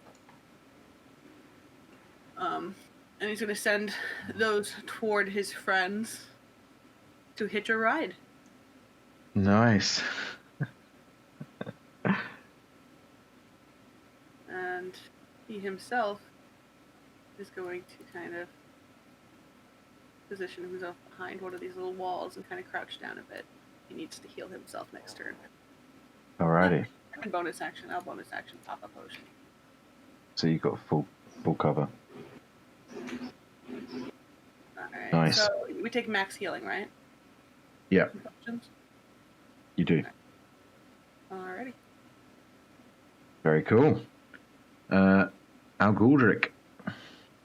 Okay, can I do something the dragon first after my turn? Before my turn. Okay.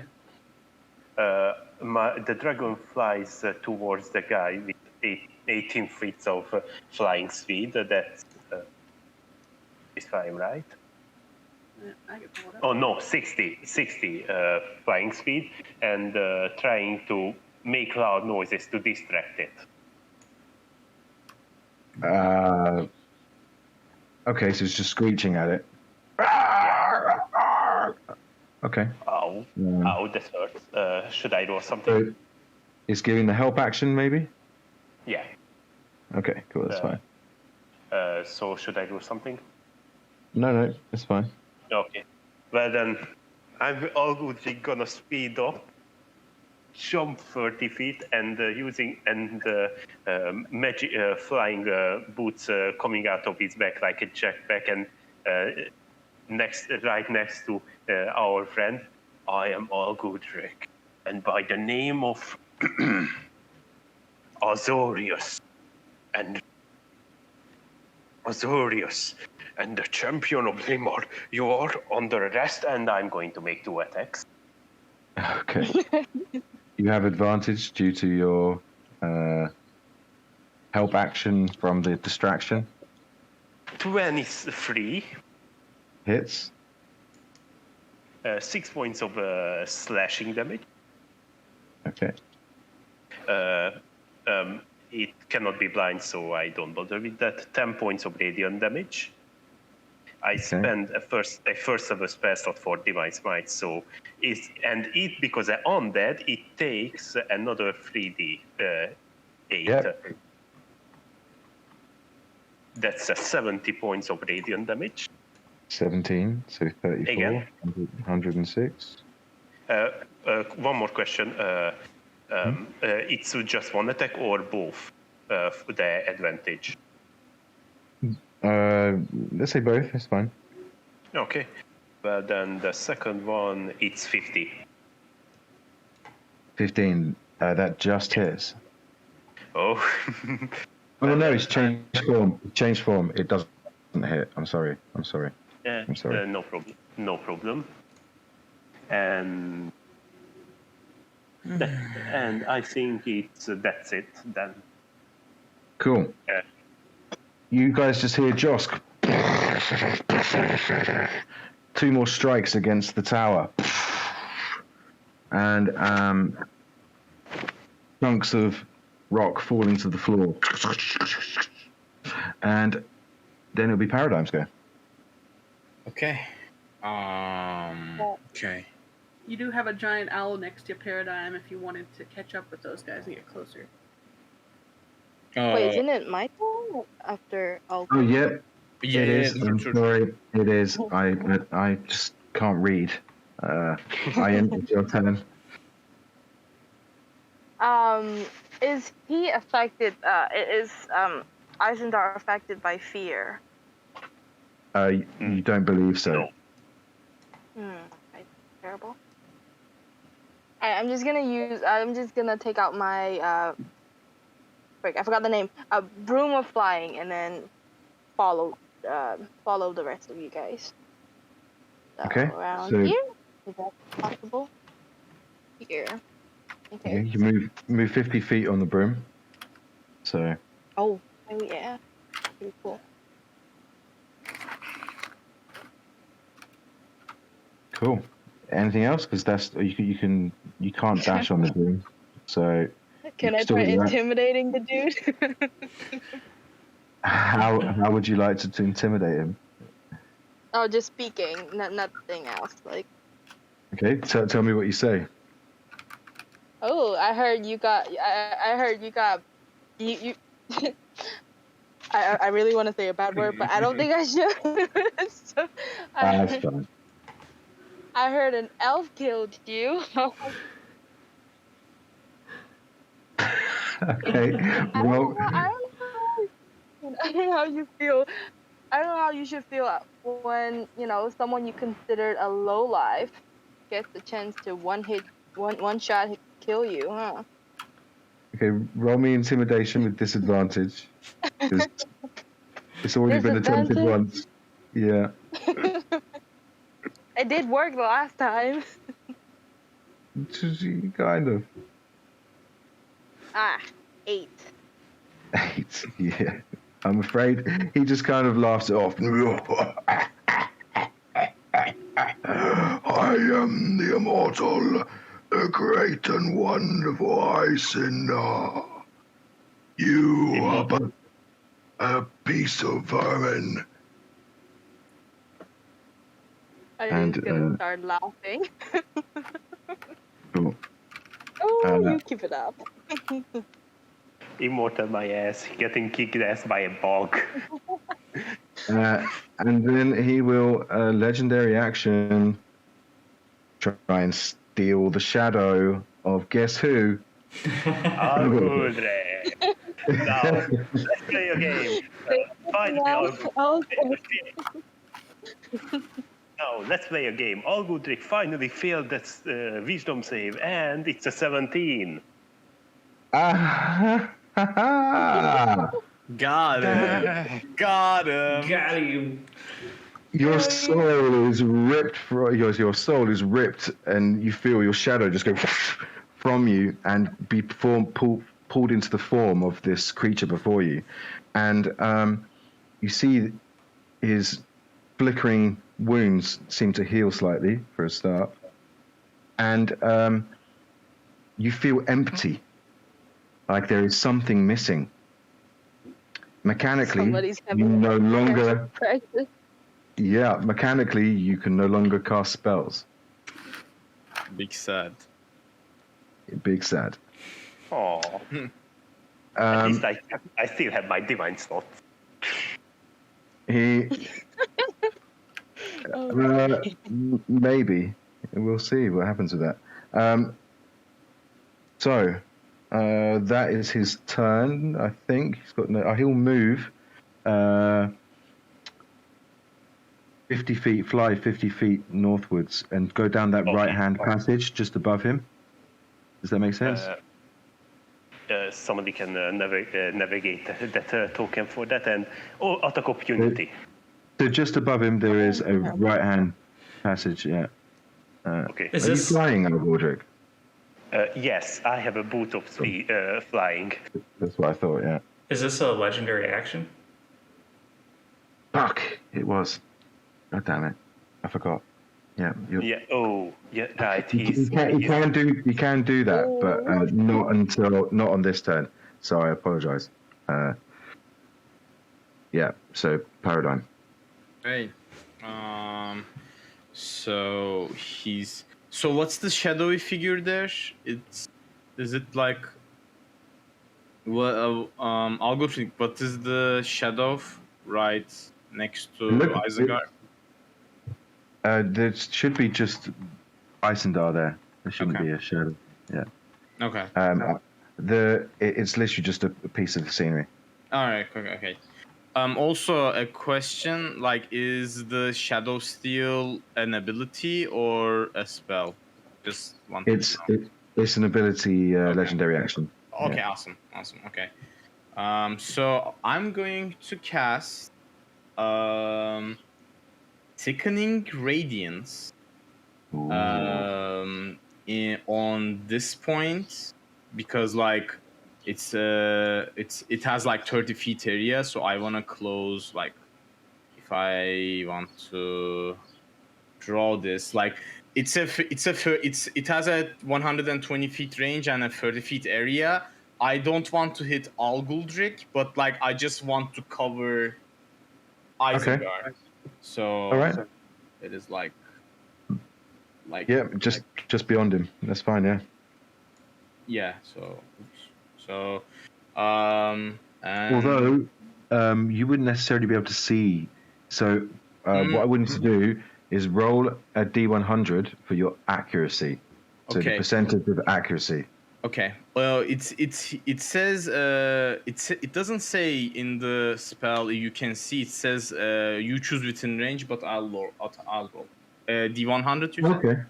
Yeah. If it doesn't, then I'll just let you do it. But I mean, Yeah. it's still a guess. So yeah, roll a D100. All right. That's not one. One.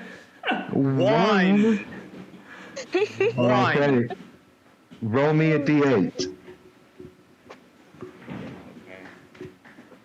Dear God, this is the first one I ever. 6. 6. Okay, so 1, 2, 3, 4, 5. Okay. Then roll me a D12. Okay. D12. That's a 9. Okay, so you send it 90 feet southwards, like just randomly swinging in the dark. You end up pointing in the wrong direction, and you just see this. You see this sickening green light just, and hear screams of like tens of people. Ah! Well, that's going to be a lot of people. it's not even in the map. Like it's I empty. agree. Yeah. 90 feet southwards is emptiness. Well, no, it's kind of where you came from, not far from where you came from. So, like, maybe the market, or perhaps, like, Possibly. one of the chambers beyond. Possibly. He went back to the market. Looking for it. guys, do not expect anything from me like after this point. I rolled a 1 in a D100. Don't expect anything from me. Normally in my games, that's really good, but I did say the percentage, which is the first time a 1 is bad. Okay. That's my turn. That ends my turn. I think that's one of my favorite things that ever happened. All right, cool. So then it's Eisendar's go, and he is going to leg it 50 feet down the right-hand side a little bit. Attack opportunity. Yep. Natural 20. Nice. Shame you can't use any radiant magic. What do you mean? I concentrate on it. I didn't cast. I couldn't. Your shadow has been taken. Yeah, you said I cannot cast it, but you didn't say I cannot concentrate on it. I mean, what are you concentrating on? Blinding Smite? Because you've already used it once. You have to recast it as a bonus action. Yeah, it's a concentration spell.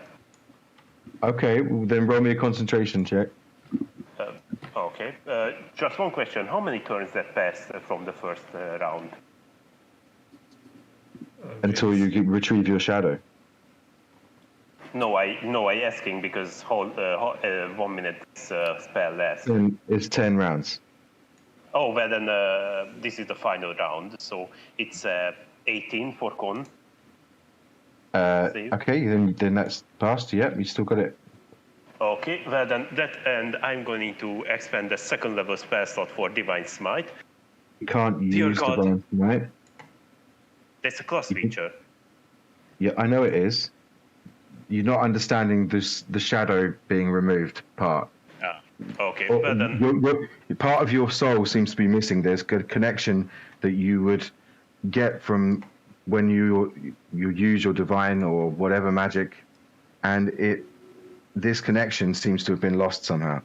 You've still got the blinding smite that's up. I'll let you allow that, but you expend the spell slot, and as you go to use it, you realize that nothing happens.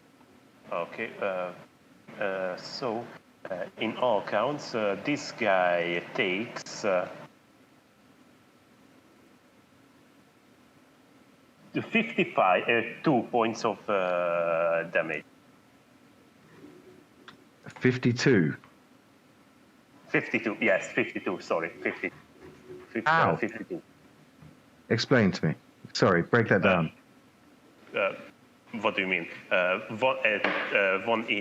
D8 from the weapon. Yeah. I rolled a 3 from the weapon. Okay. 3d8 from the blinding smite. Yeah. And plus I rolled a 17 on the blinding smite. Okay. So 52. Alrighty. 48. Okay. He's looking hurt. Like real hurt. Come back here, you piece of And then he's going to Veil of Shadows. It'll be Alguldrick, Ian, and Alar. How far is Alar away from Alguldrick? Let me see. 20. 25. Pretty small. 25. Yeah, so all three of you would be in that space. I need all three of you to roll me dex saves. Is it a spell? It is. Can I counter spell? No. At what level? Let's say 5th level. Yeah, it counts the spell. Ooh. 5th level, dang. So no need for the dex saves. Okay. And have you moved him along that corridor as well? Yeah, I moved. Cool. Sweet. That's his turn then. Ayla. Okay. Let's. If you want to give chase, you have an owl sitting next to you. Yeah, I'm just trying to think of line of sight to see him.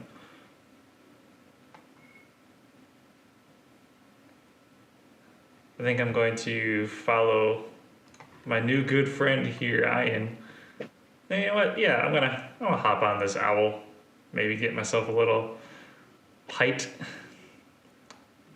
And we'll kind of go right there, right behind you. Oh, hello. Well, hi there. And,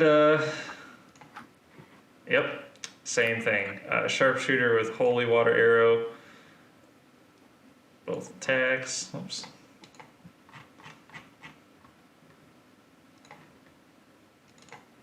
Two.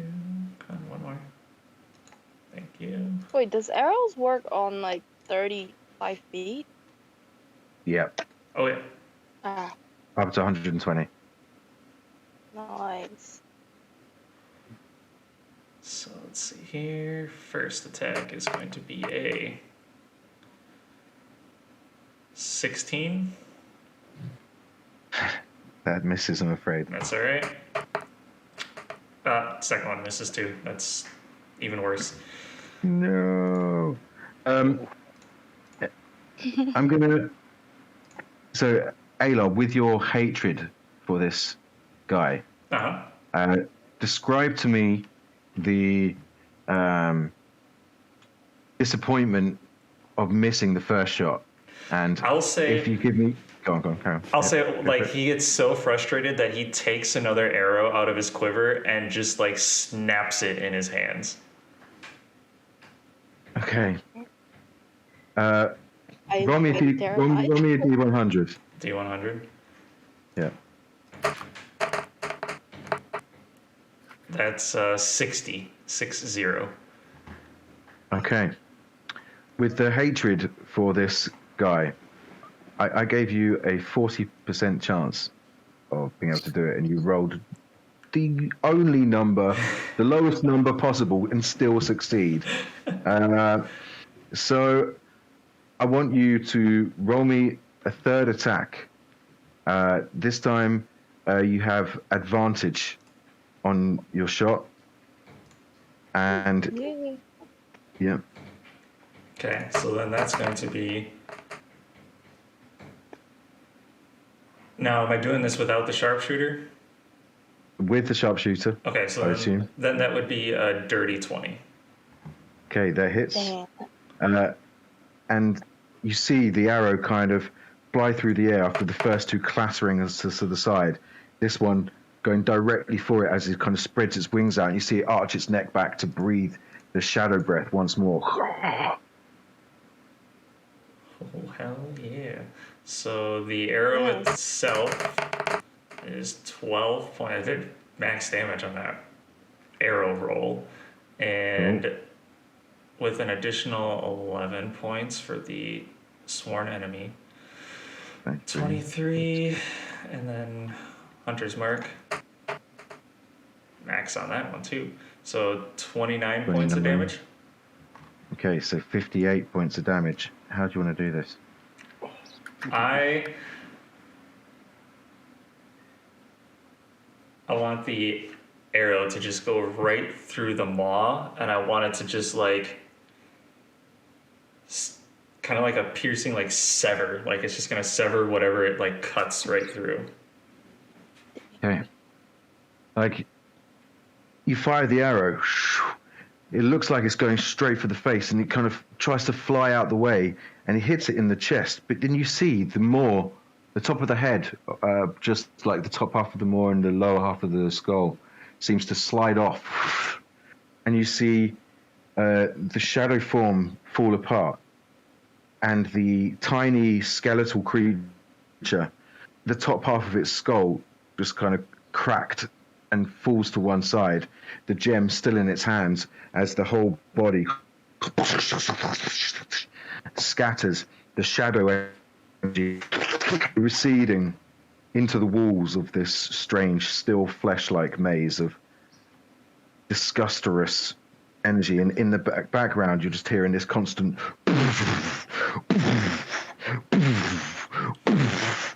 of Josk repeatedly smashing into this tower. You then hear this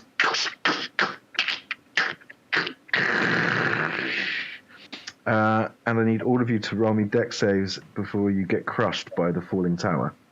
Yes. Flying 1, 2. Especially. Oh, 23. Oh god. 5.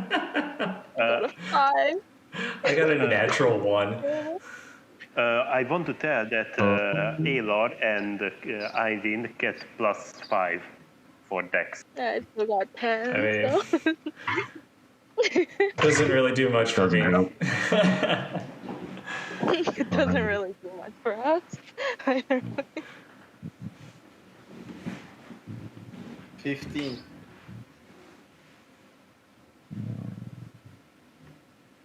Mm. 44 points of damage for those of you that rolled under 20. I am still alive. If you're down. I am down. I am down. Wait, 20? Paradigm's down. Yeah, and those of you that failed are also trapped underneath the rubble. Yeah, I am down bad. Yeah. I'm like -4. Who does succeed take no damage or half? Half. What? How 22. many? You take 22. I am down. So, Killed by Josk. Yeah, pretty much. yeah. I mean, I'm still alive, so- but As usual. So, Elo, you failed, but you're trapped, right? yep. Yeah, okay. And Aguldurik was passed, but is downed. So the only person that is not trapped, as far as I can work out, and is not down is Josk. Yeah. Question. Pretty much. Do I have to roll this for the elephant as well? Yes. Okay, give me 1 second here. Oh, elephant. Oh, still alive? Oh no. And dragons and Bob. I suppose I could do it for Bob. Okay, so then that's going to My dragon is succeeded. Mine did not. So it takes. Okay. So I 44 and 20. Yeah. have pretty sure 22 14. points of damage. Right. So 14 doesn't Okay. pass, right? Oh no. It needs to kill something outright has to exceed its total hit points in negative. 44. Yeah, no, it does. Because I only had 5 hit points and his max is 33. Yeah, okay.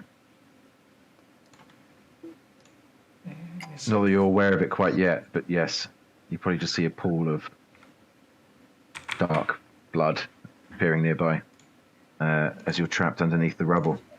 And I think that's where we'll take a 5-10 minute break. Oh, damn. Self TPK, let's go. Sweet.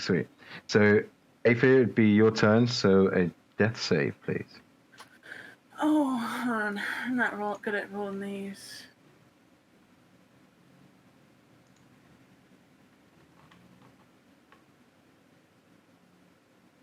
$14, that's 1 success.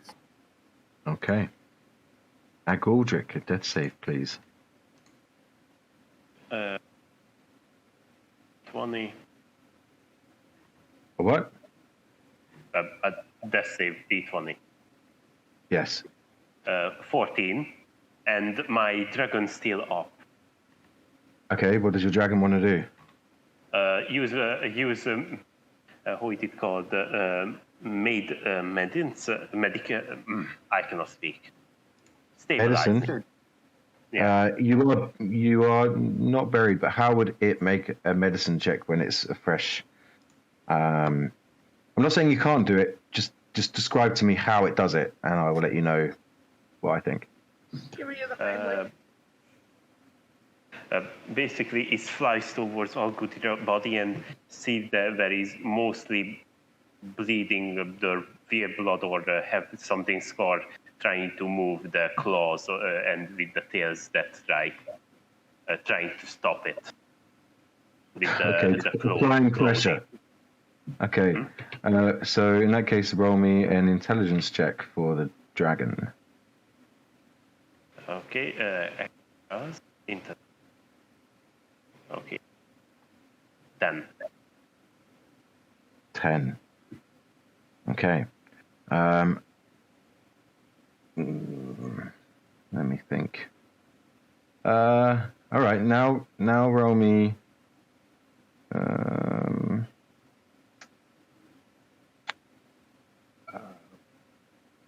I'm just going to leave it in the balance. Do you know what? I'm going to think on it as we go to the next person, because normally that would be enough, but considering it's a baby dragon, I was putting the 8 DC higher, and I was debating whether to go back on that or not. So give me a couple of minutes. Ian, Okay. Death save, please. How do I do a death save? This is like. You roll a D20, and you need to roll 10 or higher. Tired to. Okay. It's just a custom roll D20. Oh, I got a 1. That's Oh, one. no, what? That's what you got. No, One that you 7. Okay. So 7 is one fail. All right. Okay. So you have one failed death save. Josk is. You're gonna just hear this because he's managed to destroy the tower and is very pleased with himself, unaware he's crushed his friends in the process. Paradigm. Please roll me a death save. Yes. 13. That's 1 success. Okay. Eisendar is dead. Ayla, Okay, so you are currently trapped under a massive pile of rubble. yep. Question for you: is my elephant trapped underneath rubble? Did it save or did it No, fail? it failed. I just wasn't sure with how big he is. It's also trapped, but Okay. like I said, its turn goes first, so you can roll me a strength check. That's what I was for kind of the hoping elephant. for. Okay, let's see here. Oh yeah, +6. And of course I roll a 4, so that's a 10. It managed to shuffle some of the rubble, but it's not freed yet. Okay.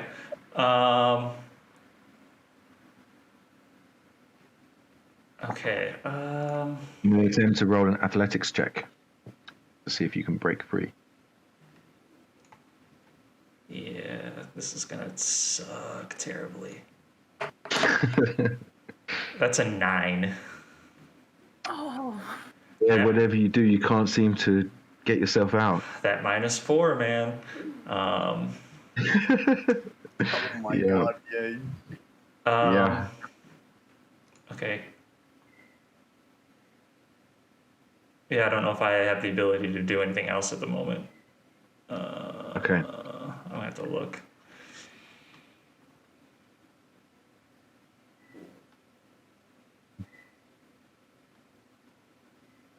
I love it how you can shout to Josk, remember? Like, he is still there. It's just he's unaware of exactly what he's done. Oh, okay. I think it's pretty tall. In as much of a voice as I can muster after just having a tower collapse on top of me, I'm going to yell, "You dropped the goddamn tower on us! What the hell were you thinking? Get us out of here!"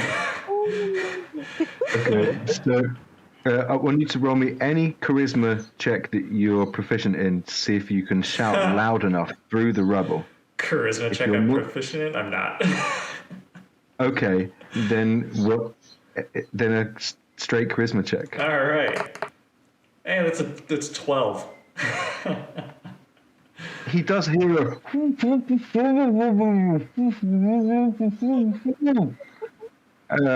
but the words are unclear. Okay. Oh! I know what I can do. Unless my action has already been used. Go for it. I'll allow it. I'm going to cast message to Josk. Okay. And I'm going to say the same damn thing. Okay. You get a message back going, "Oh shit, dude, sorry. I'll come and help." Where are you? I think that's probably more traumatized. His friend. I mean, probably. I'm role-playing him pretty badly, but I mean, he is playing an Earth Elemental for the first time and was very excited about it. So I'm kind of just rolling off the back of that. He is going to love next week. Oh, yes, he is. I'm going to... What is this here? What does this have that might be useful?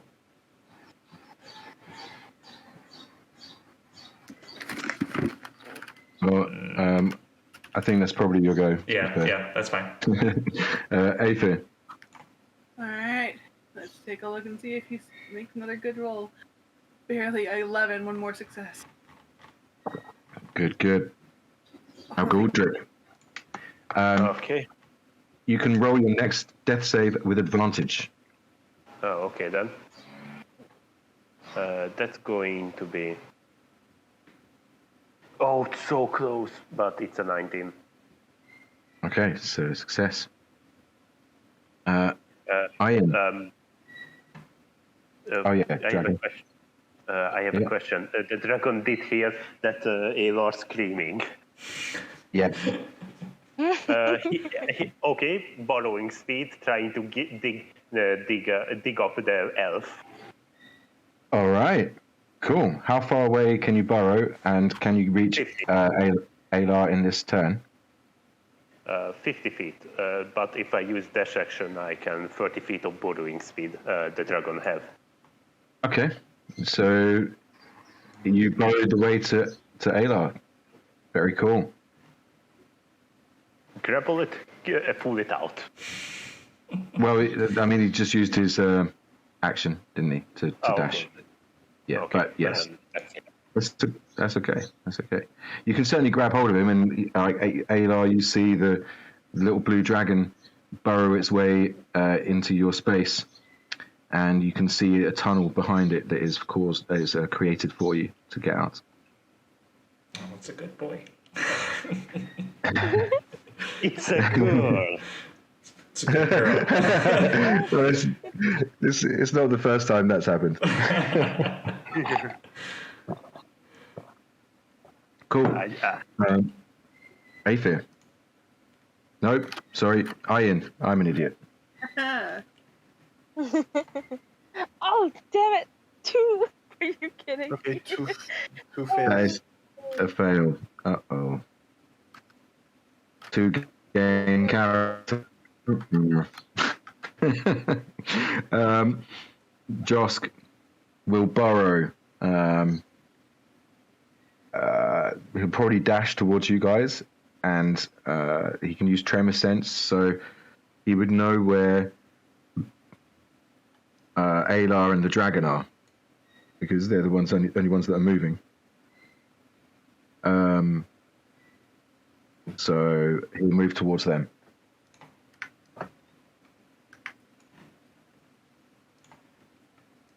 I think that all he can do is dash. I think. How far can he move? Do we know? 35 feet, I think he said. So maybe I'm wrong, but 30 feet, I think. But- but- Burrowing 30 feet. gotcha. Okay, Dash, yeah. So he'd be able 60 to feet reach towards us. you. Okay. Paradigm. That saving throws. That's a 10. Is it a fail or is it a success? It's a success. Okay, 2 successes. Ayla, Okay, you can first see the tunnel. I'm gonna do the elephant and get him to finish shaking off the rubble that's around him. Cool. Strength check. 12. Yeah, he manages to bust out. Woo! Bust out. Just. And since Paradigm was kind of close by to it, I'll just kind of have the elephant try to go over there and try and find Paradigm. Okay. Roll me a wisdom check for the elephant. Okay. That's a straight roll. I mean, if it's got perception, you can do that. But I don't know if it would or not. I don't think it does. No.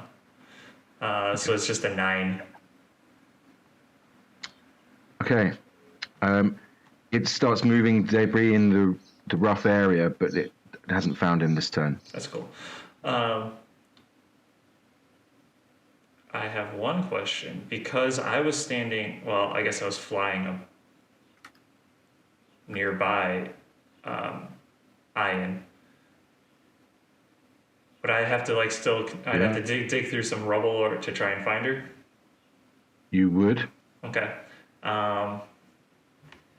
You can roll me investigation or perception to try and find her, and then it will be like. Yeah, I'll do investigation to try and find her. Cool. Can it be an advantage? Because I was right in front of him.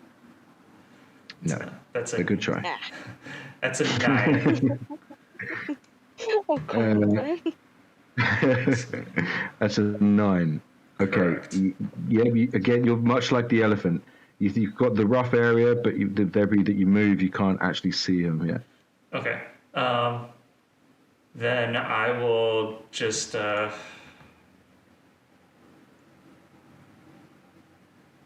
I'll take my movement to go out of the tunnel with the dragon. Okay, cool. And then it will be Aether. That's 1 failure. Ooh, 2 to 1. Mm-hmm. Okay. Alguldrick. Okay. See my death roll. Hopefully it's going to be good. With advantage because of the assistance that your dragon gave you before. Okay, that's well then. That's a 50, so I am stabilized. Okay. Ian. Right, another one. Please work. No! I got a 9. God damn it. All of them is under 10. The 3 fails. Ian loses breath and respires no more. Josk is going to try and search for one of you. Oh, mate. He doesn't find anyone. I rolled a 2 on the dice. Paradigm.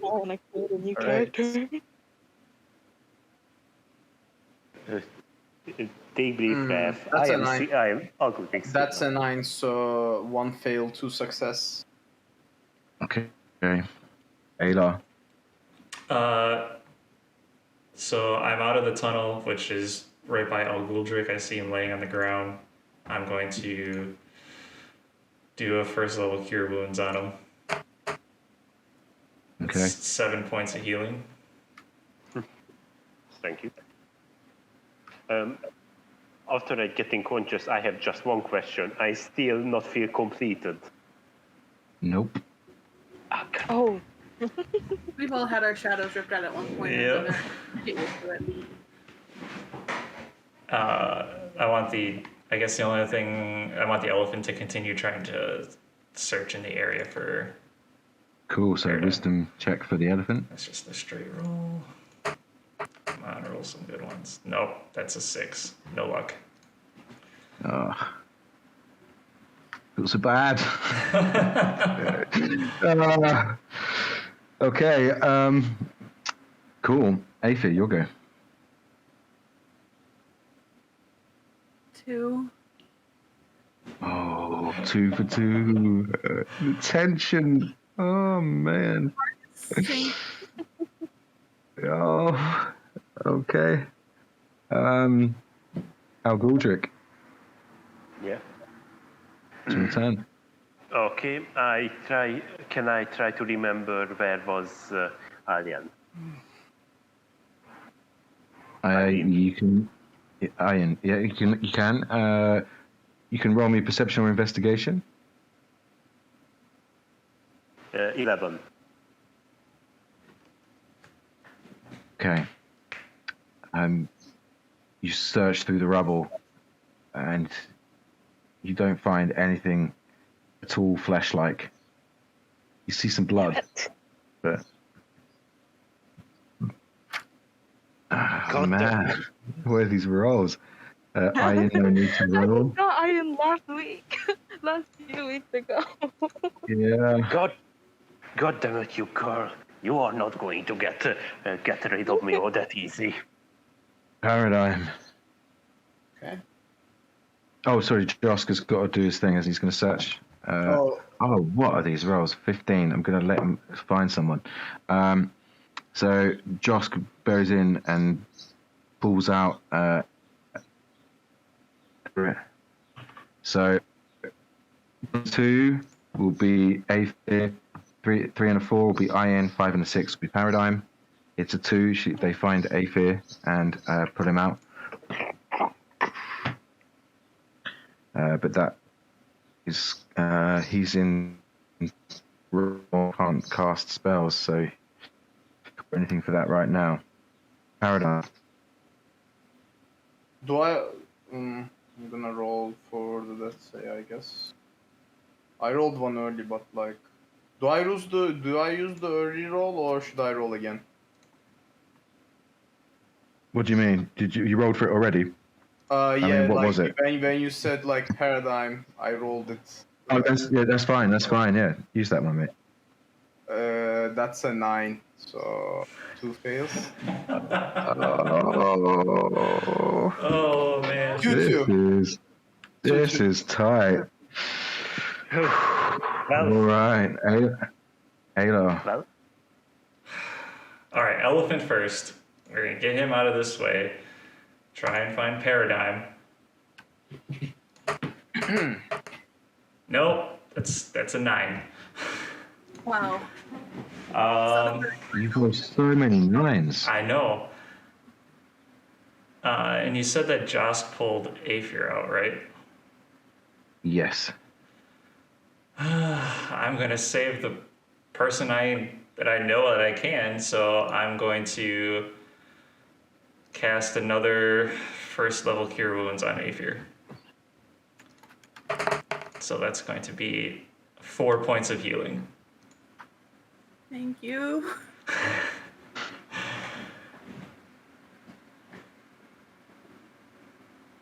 All right.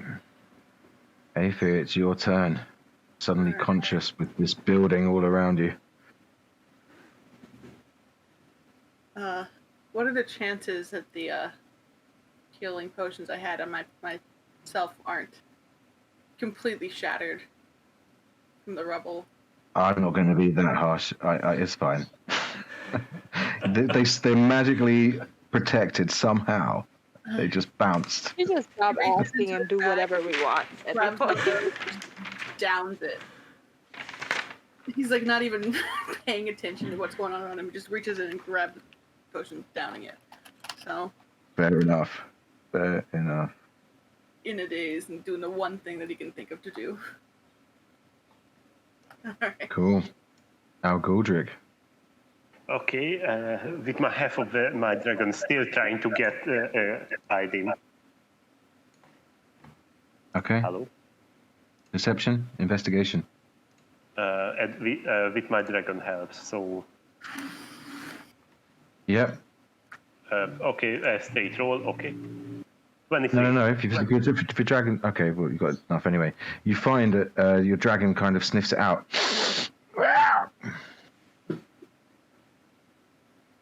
You know that just below the dragon, about 10, 15 feet maybe. Mm-hmm. With the dragon helps, we start digging down, but that's my turn then. Okay, the dragon manages to dig down to her. And sees that her body seems to be lifeless. Josk is going to search for Paradigm. Wow, I'm rolling so badly. Dice, go away. Dice jail. You know, he does not. Paradigm. Last roll. Let's do it. Wait, That's a isn't Paradigm 19. like That's a action? 19. Yes. So we stabilize. Stabilized. Yes. Oh, man. Okay. Okay, I need just one resurrection to buy. We are now out of initiative because everyone that was rolling death saves no longer is. You see the dragon pulling the form of Ayin out of the rubble, who is absolutely smashed to pieces by the fallen tower, where Josk kind of stands there in shock. Damn it, Josh. Yeah. Dude, I just got iron. Come on. Okay, we need to leave soon as we can. Search anything you want. We need to return to the main city. I have to buy a resurrection. We still have to find Paradigm. Oh, yeah. I thought we find him. Just leave him stabilized under the rubble. Just leave him. Okay, sorry.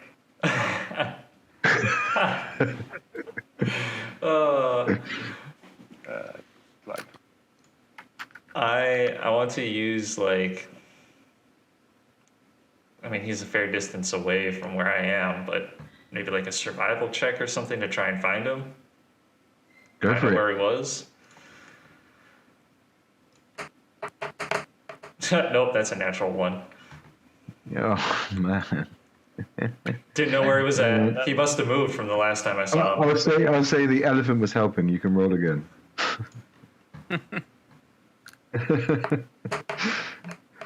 Hey! That's a 22. Where is Paradigm? Yeah, so, so you between you and your elephant sniffling the rubble. Eventually, the elephant uncovers a tortoise shell, and before long, you manage to pull him out and notice that he is still breathing, albeit unconscious. I do one of those things where I like clap my hands together, just kind of rub them back and forth. I'm like, all right, you old fella, and I'm gonna cast Cure Wounds, my last first level Cure Wounds. Cool. All right. And for a whopping 9 hit points. We're back up. Let's go.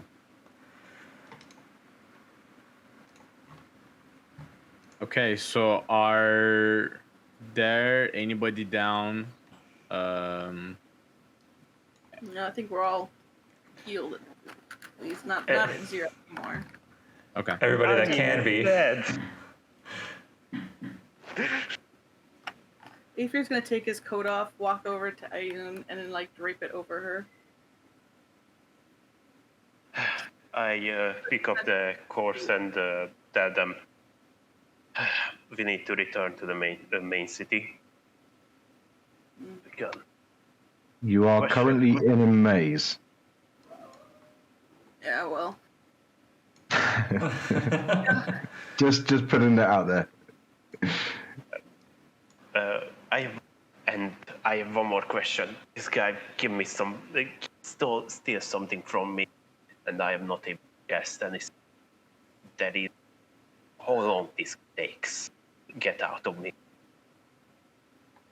Joss kind of transforms back into his normal self, and she goes, guys, I've got the cube. Maybe that's better than get us somewhere quicker."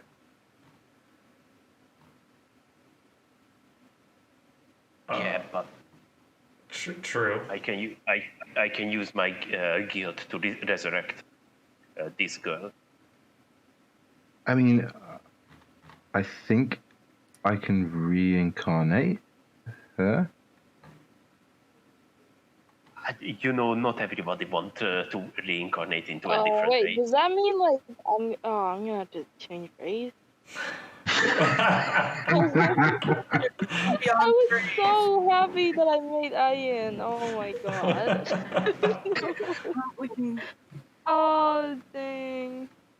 I'm gonna hate creating a new character. I was hooked on her. You won't necessarily have to. It's fine. Yeah. It's all good. We just need to return to the main city. I can use my guild and my leftover money. It is gonna cost a lot to resurrect her. I can spot you. Don't you worry. Is there a Yeah, chance same like here. she could they could go to my parents' area and like get some money or something? Yeah, but I'll be promised that he don't talk to your parents about this. Alar is gonna like tap on Paradigm, give him like a reassuring pat of like, all right, we lived that, and then he's gonna try and go to where I killed Icelander. Okay. I need to make sure.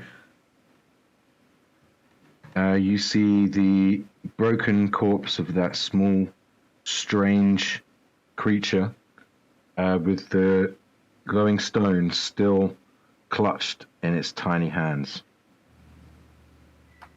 Seems to be crackling with some energy still.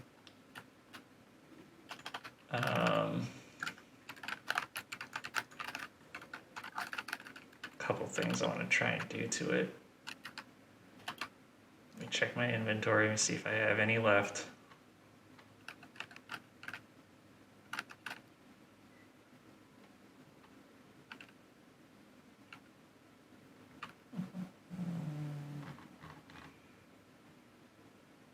I have one left.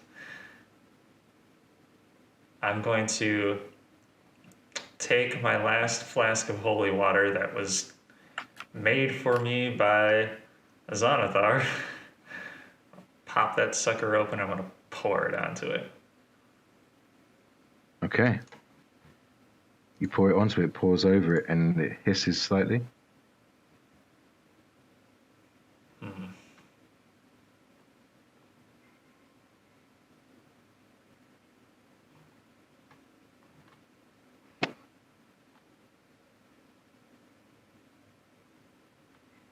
I want to take. It's not like they're strong or anything, but then I'll pull out a holy water arrow and I want to try and like Okay. stab it with the arrow, like not shoot it, just like I'm holding the arrow and I'm stabbing like it into it. It scratches the surface and you can see it marking it, and you don't think that it would have done anything to it if you hadn't poured the water over it and the arrow. But from this quick investigation, you think that this is something that is more heavily protected than just some holy water and an arrow. Roll me an Arcana check. Oh, okay. I'm still like continuously doing it though. Like I don't care if it's not working or not. I'm just like frustrated and like angry and like happy at the same time. Like all the emotions are just like flooding him, and he just keeps going at it. But that was a 23. Okay. You're pretty sure that you'd have to have some incredibly powerful magical weapon, not too dissimilar to that hammer that Ro once had to smash it, or chuck it into a volcano, drop it to the deepest depths of the ocean so that the pressure would destroy it, that kind of thing. What item are we talking about? The stone. The stone, yeah. The stone. Okay. Is it still glowing? Yeah. Slightly, yeah. I guess I'll try to cast. I'll try to cast another dispel magic at 5th level. Okay. Roll a d20 and add your spellcasting modifier. Okay. While they're investigating, Aether is going over to where he had told the little dragon to stay safe, and just starts digging. Okay. Spells level. Okay. That is a 19. That is the lowest you could have rolled, and it still succeed. As you cast a spell magically, you see it flicker slightly, and suddenly it cracks, and thousands of these tiny little shadowy specks seem to just fly out in all directions. And you see the skeletal form that was laying broken on the floor suddenly just turn into a pile of ash.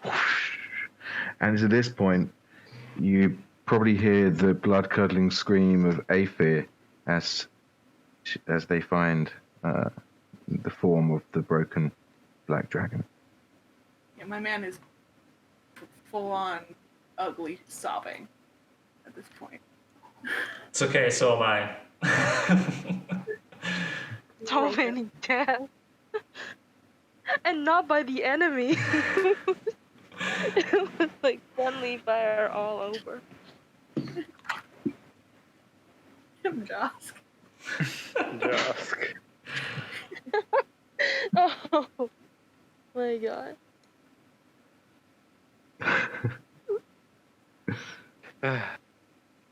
Is there anything else that is by this body or wherever it was or whatever it is? Roll me investigation.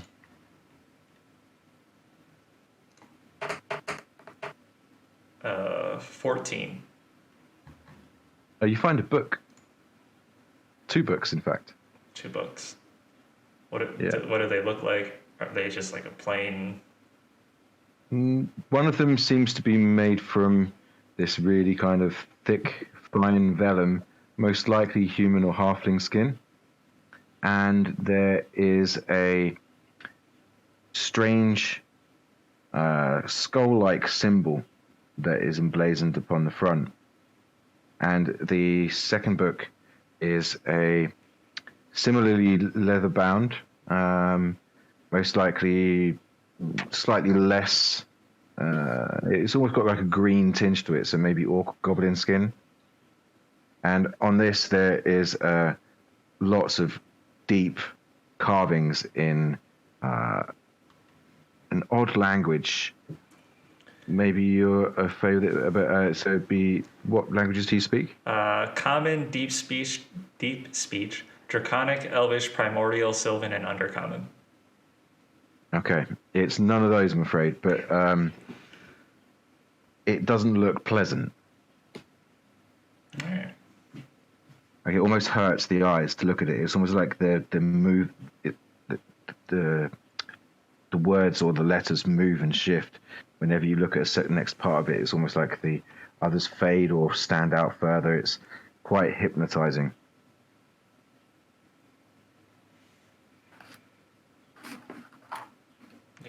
Question: is there a chance that Ayun would get resurrected without changing her race? Yeah, I'm currently planning that. I'm currently planning to bring you back.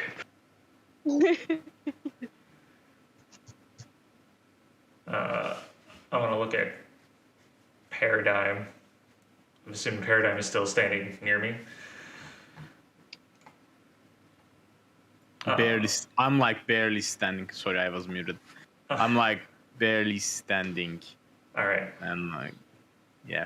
I want to like point out these books and be like, I don't want to just leave these things here for the next person to find them. Well, we can take them to my place. I can safely hide.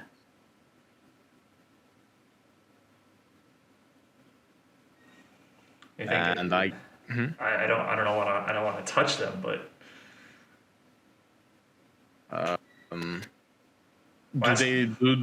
do the books look like, what do the books look like?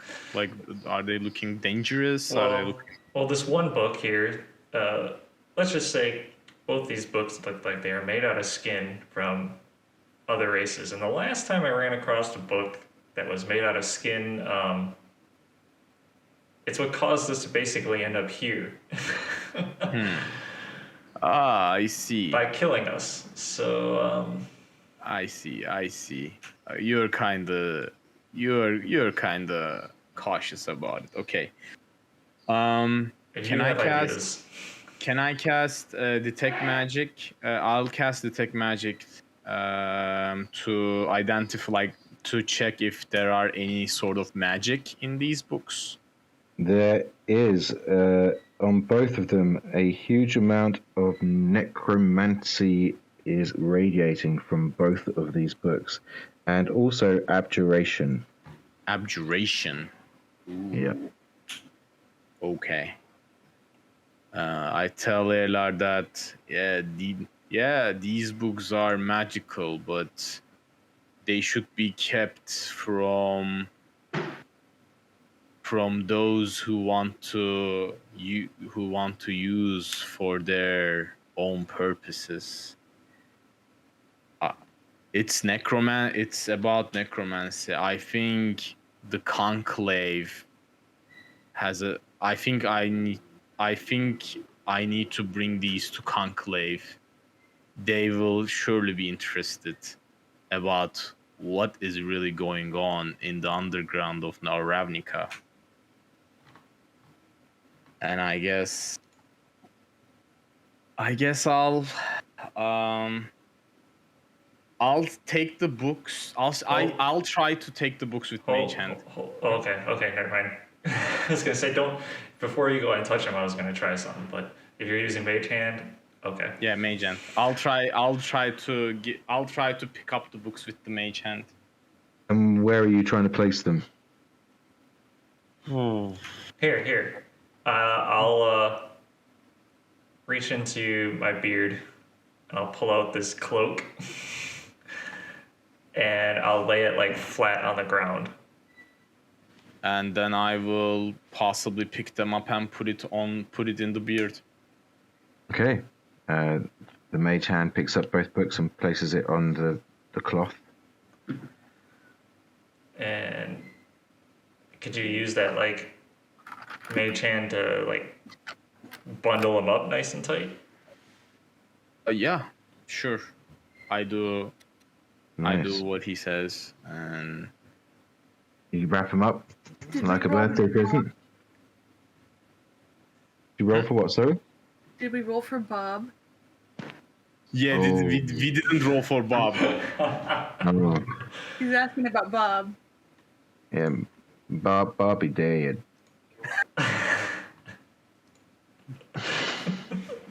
Okay, I have to write this. You killed Bob. You killed your best friend. Okay. And Iron. I already told that. Okay, good. Poor guy. My man thought too outside of the box. Too much outside of the box. Yeah. So with the Oh, books Bob. being wrapped up,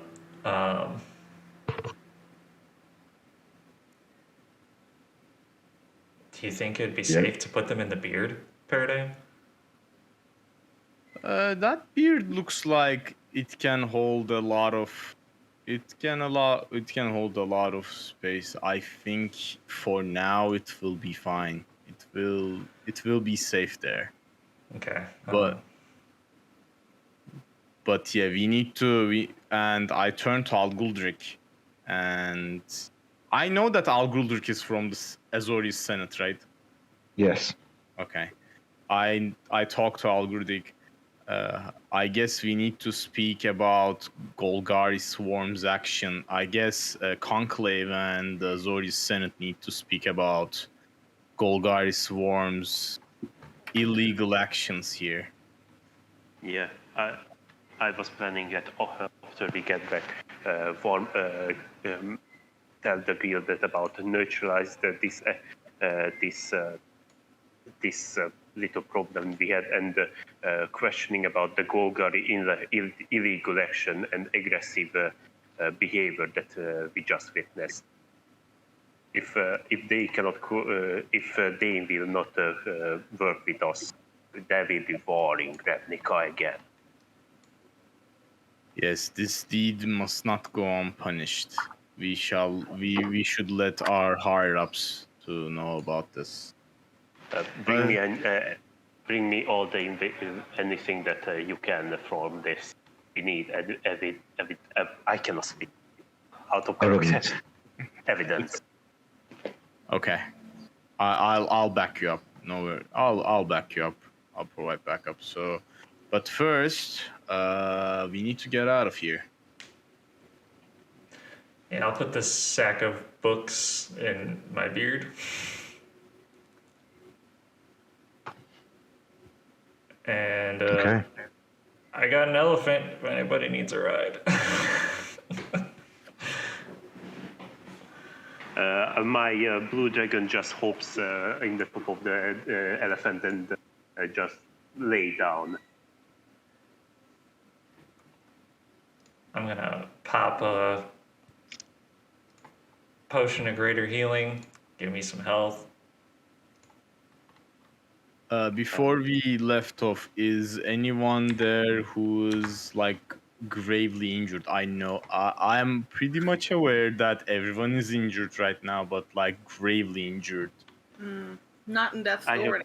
Yeah. I have one more question.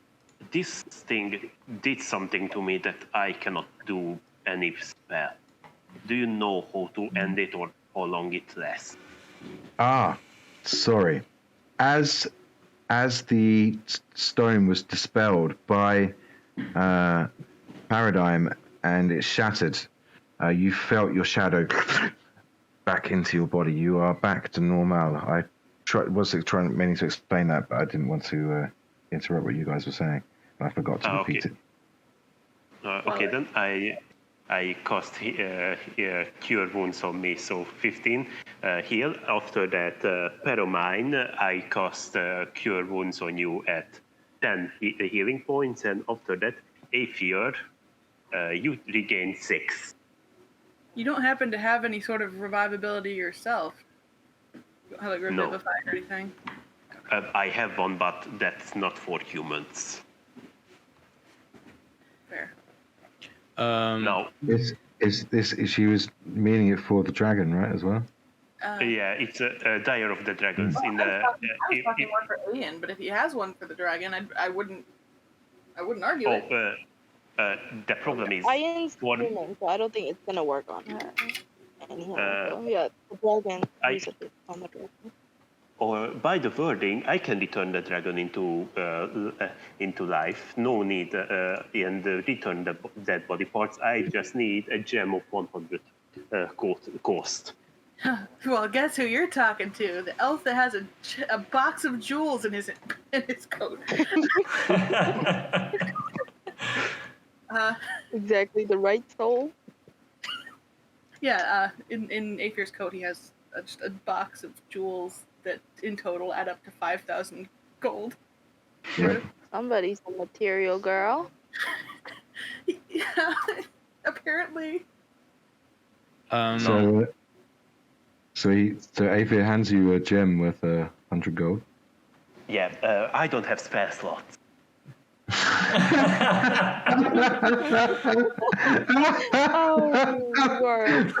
Of this whole game. This is why you always keep one. It's a third level spell. I don't have it's a third level spell. I cannot cast it on level 1 spells. Yeah. So. Well, transporting. Thanks for the gem, I guess. After we go to the Sunfir, after I get a rest, I will resurrect this dragon. All right. What's the time period you have to do it within for that?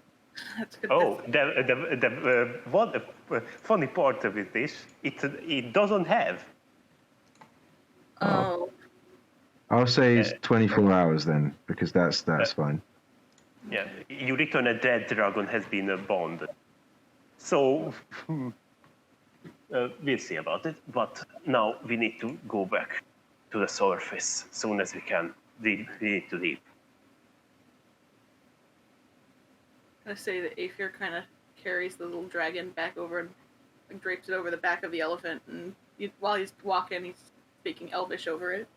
And Alar, you recognize it as some kind of, it's like a prayer kind of thing that you'd hear at funerals for ranger beasts. At those kind of solemn occasions.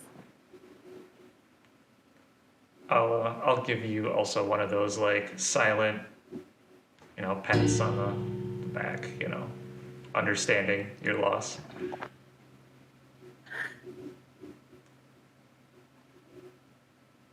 Do we need to roll anything to getting back to the surface? Yeah, we need to find out how to get out of here.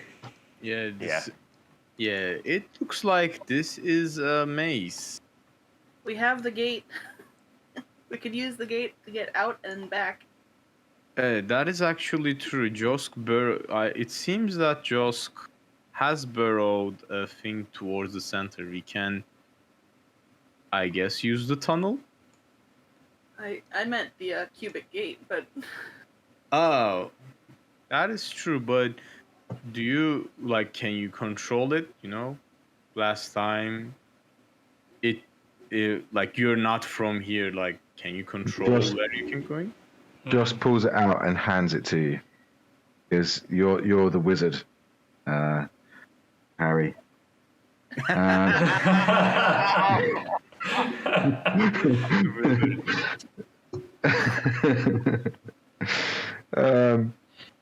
And just goes, I'm not sure.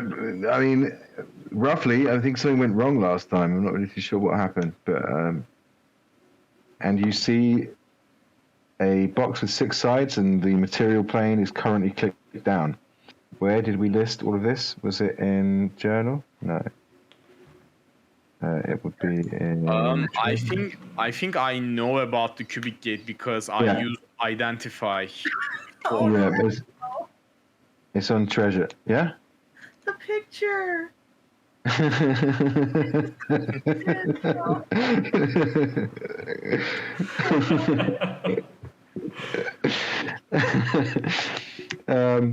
what So- picture? You can the one that I drew of Bob dying.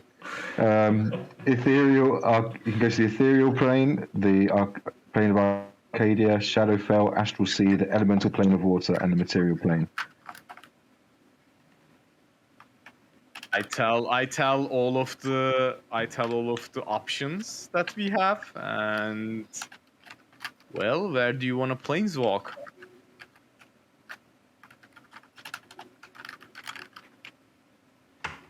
That's a good question. I don't really know what are the better options.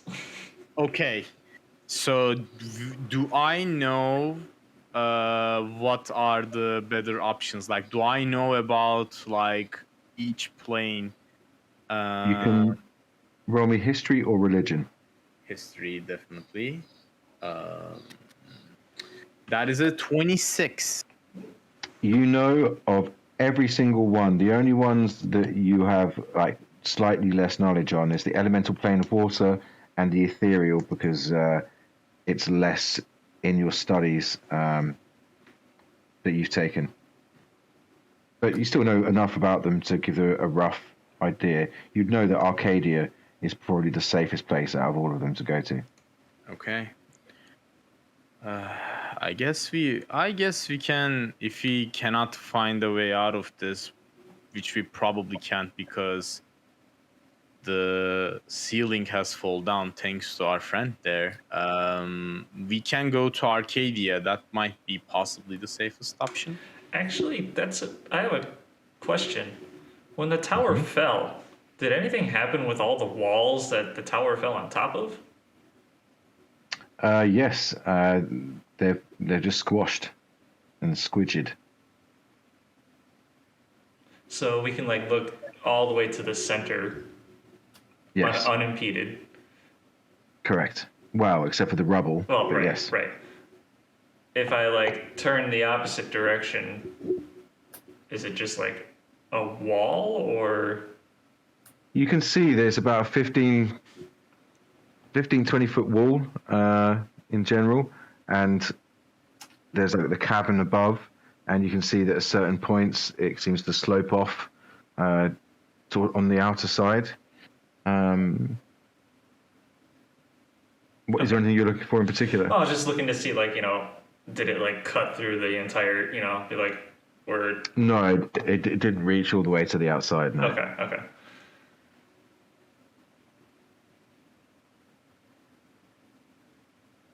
Do we want to investigate the center? I mean, you would think that there would have to be maybe something in the center that would be. That was what I'm thinking of also. I think it's too early to use this cubic gate. Let's see what's inside what the tower has, like at least whatever it's left. I don't know about you guys, but I'm real tired of investigating for today. It's okay, Aylar and I can investigate, you guys can rest. Split the party, it never goes bad. Taking a shortcut is not a bad idea.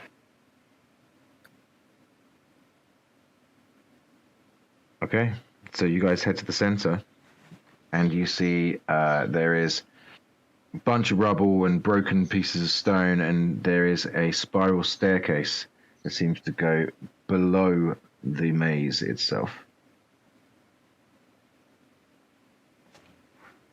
That's kind of the opposite direction we want to go. Yes. But you know what they say, sometimes the longest way around is the shortest way home. That doesn't make any sense.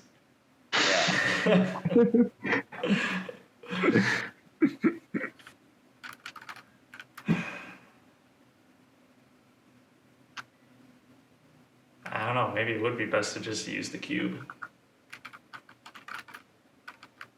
But there will be a chance to return to Ravnica. We need to report it. Yeah, I honestly. You would know how to use the gate. The problem. The problem was not that you can't choose to go to a place. It was because of where they were previously, due to a malfunction. Yeah. Oh, You could return to Ravnica, but you'd have to go to a different plane, to go to the material plane, to go back to Ravnica, or go to Elderon. Either way. Well, Like a Paradigm, do you actually know much about Arcadia, or should I give you some details? Yeah, it would be very good. Okay, so you would know that Apollo and his 100-headed dragon have a golden orchard there of golden apples, and there are many of the Greek pantheon as gods that abide in Arcadia, as well as the goblinoid good deity, which you don't know the name of exactly, but you know it begins with an M. And there are various good and neutral beings that abide there, with the occasional and nasty. But predominantly it's a place of peace and helpful, if not mischievous beings. Okay. I tell to the party that about the Arcadia, but I must say that I'm also against using the cube right now, because we need to report this back. Like the very balance of Ravnica might be at risk there, and I don't want to go to a place that we don't even know. Also, we have eye in here, which is we should at least try to save, or if you can't save, give a proper funeral in Ravnica, because we don't know where are we going in Arcadia. We don't know what are we going to do. As long as they have charges on that thing, I think they can just push the button twice immediately in a row, right? It's not like there's a cooldown time. Yes. Oh. If we wanted to pop to Arcadia, we could click the button and then immediately click it and go back to Ravnica. As long as is it Asmo? Is it guaranteed that we land on Ravnica when we push the button? I mean, if you know how to use the device, yes. You would get to choose where in Ravnica too, I believe, from the description. Okay. So would Paradigm know from the identify? Yeah, and the Arcana check as well. Yeah. Okay, we can definitely do that, I guess. So we're dipping into Arcadia and coming back to Ravnica. Oh, everybody gather around. Stick close. All right. Stay close and hold on tight. And I'm gonna press the Arcadia button. I think with everyone. Can you read to me? I mean, I'm gonna say that you're probably gonna put Ian in either a bag of holding or in one of your beards of holding, so that she can go with you. We'll say the same with the dragon and Bob. Yeah. Right. Let's not put her into the beard of holding, to the bag of. If there's another bag of holding, we can put her there. I have a beard of holding in my inventory. I'll take the dragon. I have my beard of holding. And Josk has his. Yep. Okay. So, all good.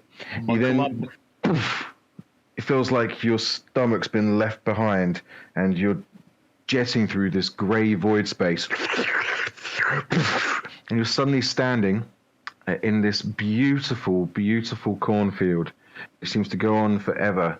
To your right, there is a line of incredibly neatly set up apple trees that stand maybe 150 feet tall, and each of them has hundreds of these giant golden apples, each the size of your face.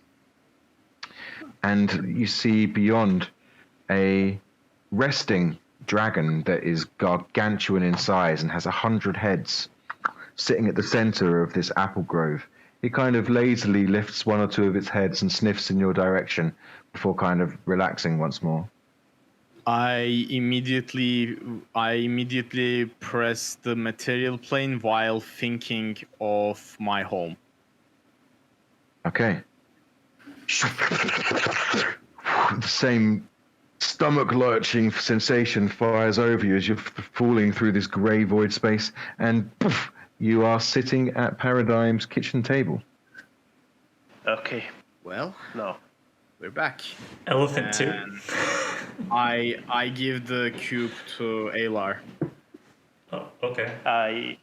I get the alien body, and I tell Aether if he wants his dragon resurrected, follow me. Yeah, he follows.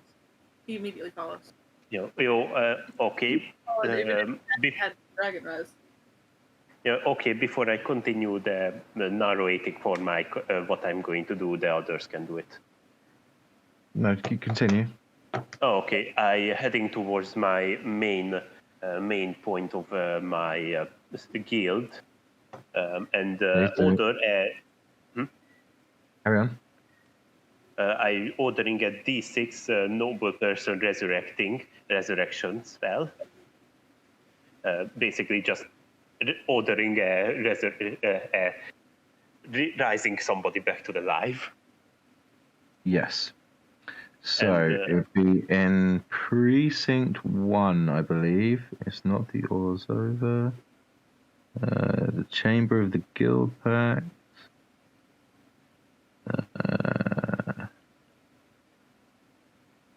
Okay. So you walk in with Ian, right? Ian and Aether. Aether Yeah. just. Well, I think everyone will be following because this.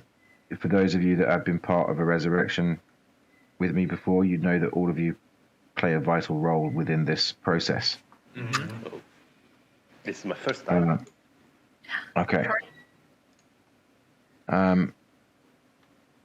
You find a priest who is willing to do the deed and expects a sizable donation of a minimum of 10,000 gold pieces, which has been explained.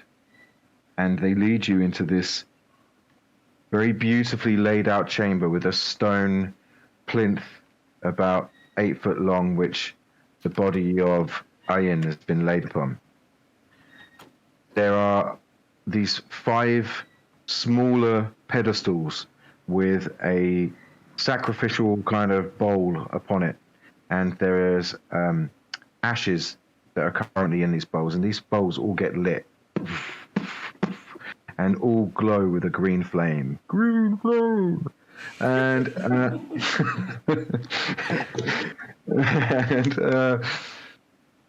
as the green flame, yeah, nice way to ruin the moment. Damn it!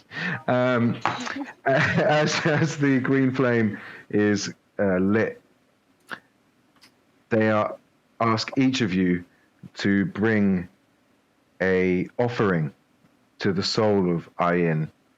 Now, mechanically, you guys will be asked to step forward and each present something to bring Iron's soul back. Now, you cannot repeat the same skill check. So I want you guys to think about what you're going to be offering and what skill check that you are aiming for. I will try and guess it, but if I get it wrong, say the one that you were trying to angling towards. If someone else does it before you, remember you're going to have to change it slightly to go for something else.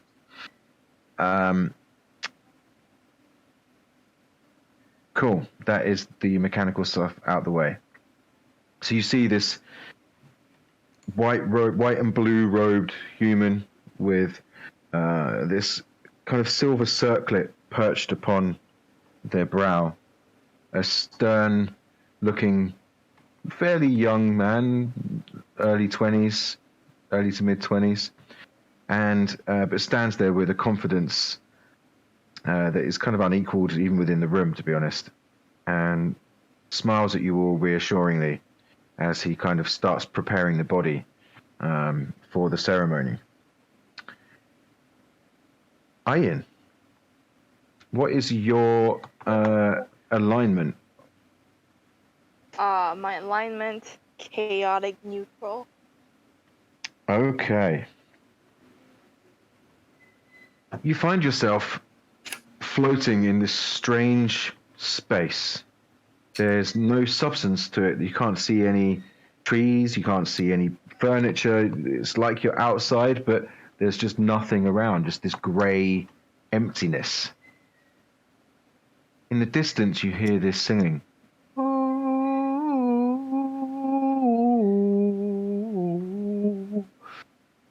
It seems to be coming from, like, your left and slightly forward.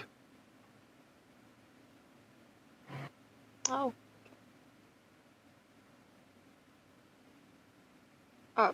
Do I follow it? I don't know what I'm supposed to do. Your It's choice. like my first time Do you want dying. to? You can move towards it, or you can move away from it. Your choice. I'll slowly walk towards it. I don't know what's gonna happen, so.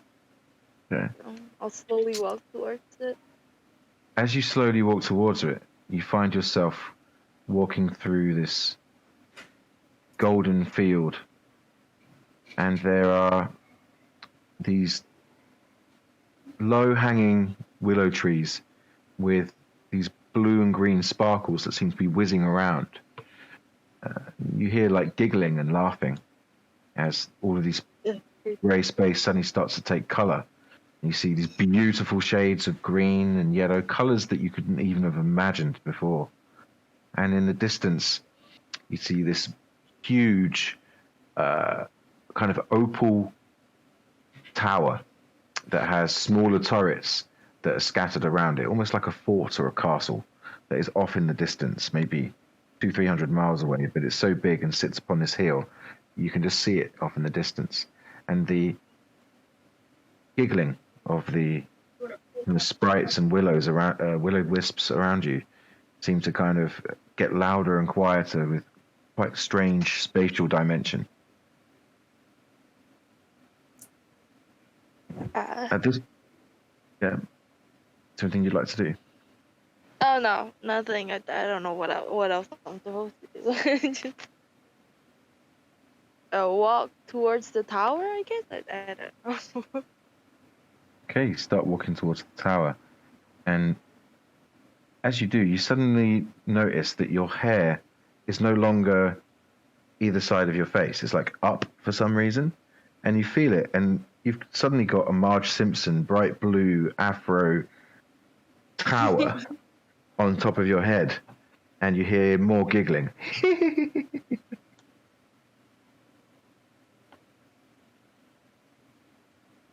At which point we'll cut back to the others. So the priest looks to each of you and looks to Al Galdrick because would you like to start? Yes. So out of character, I just have a question because this is the first time I have something like this. Yeah. So how is this work, or how should I talk?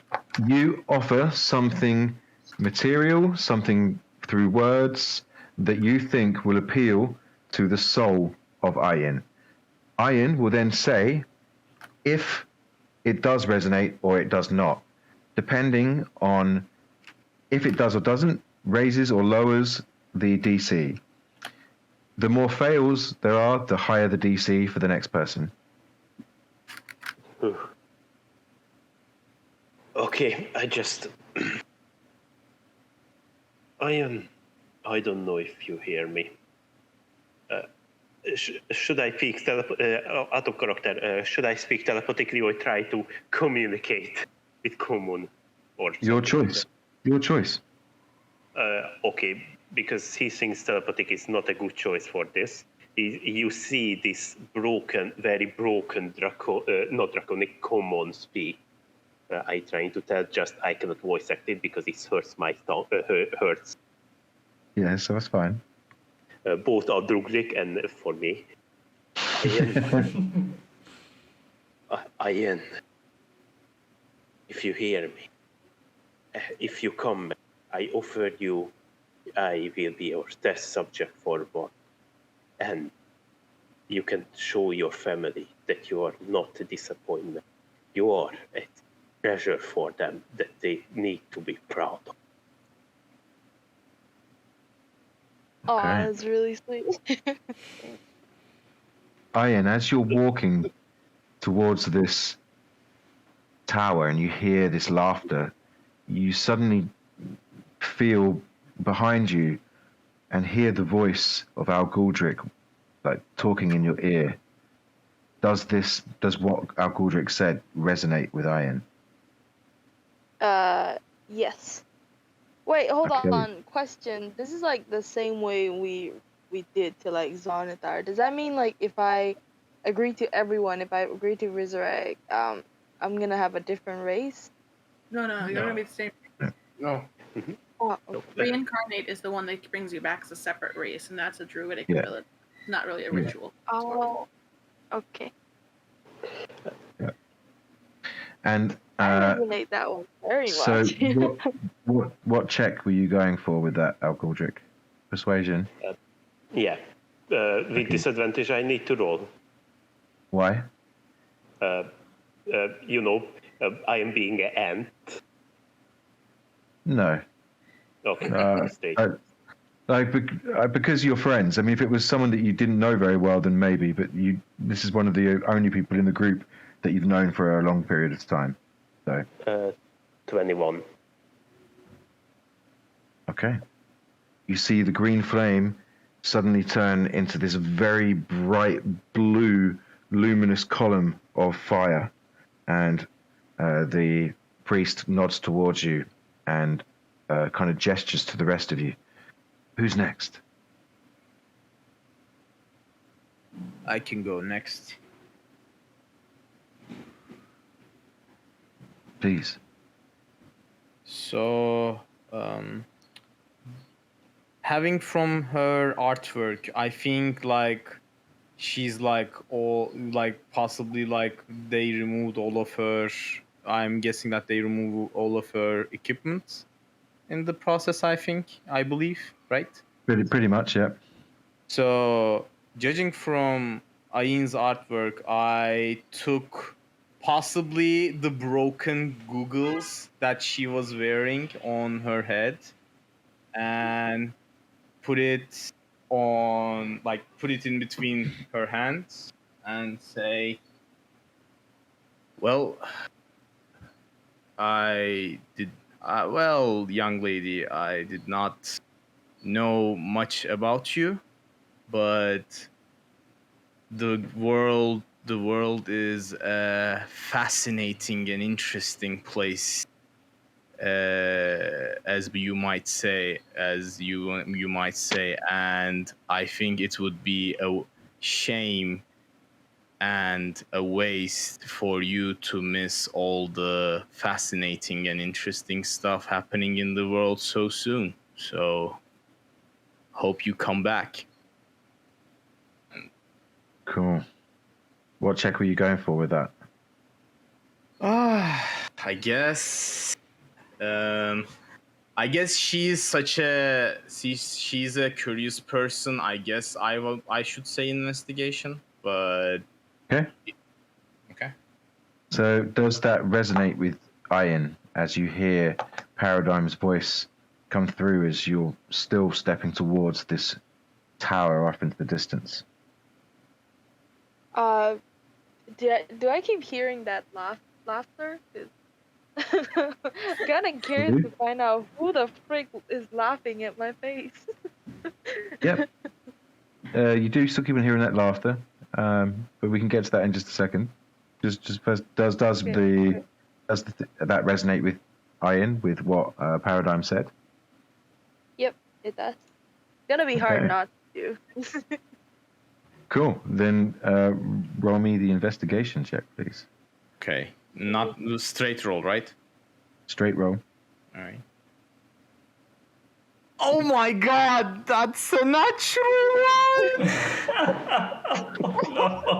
Oh my god. You see the green flame flicker and then just go out. Just ash left in the temple bowl before you. Oh, And he was not curious enough, I guess. And I leave.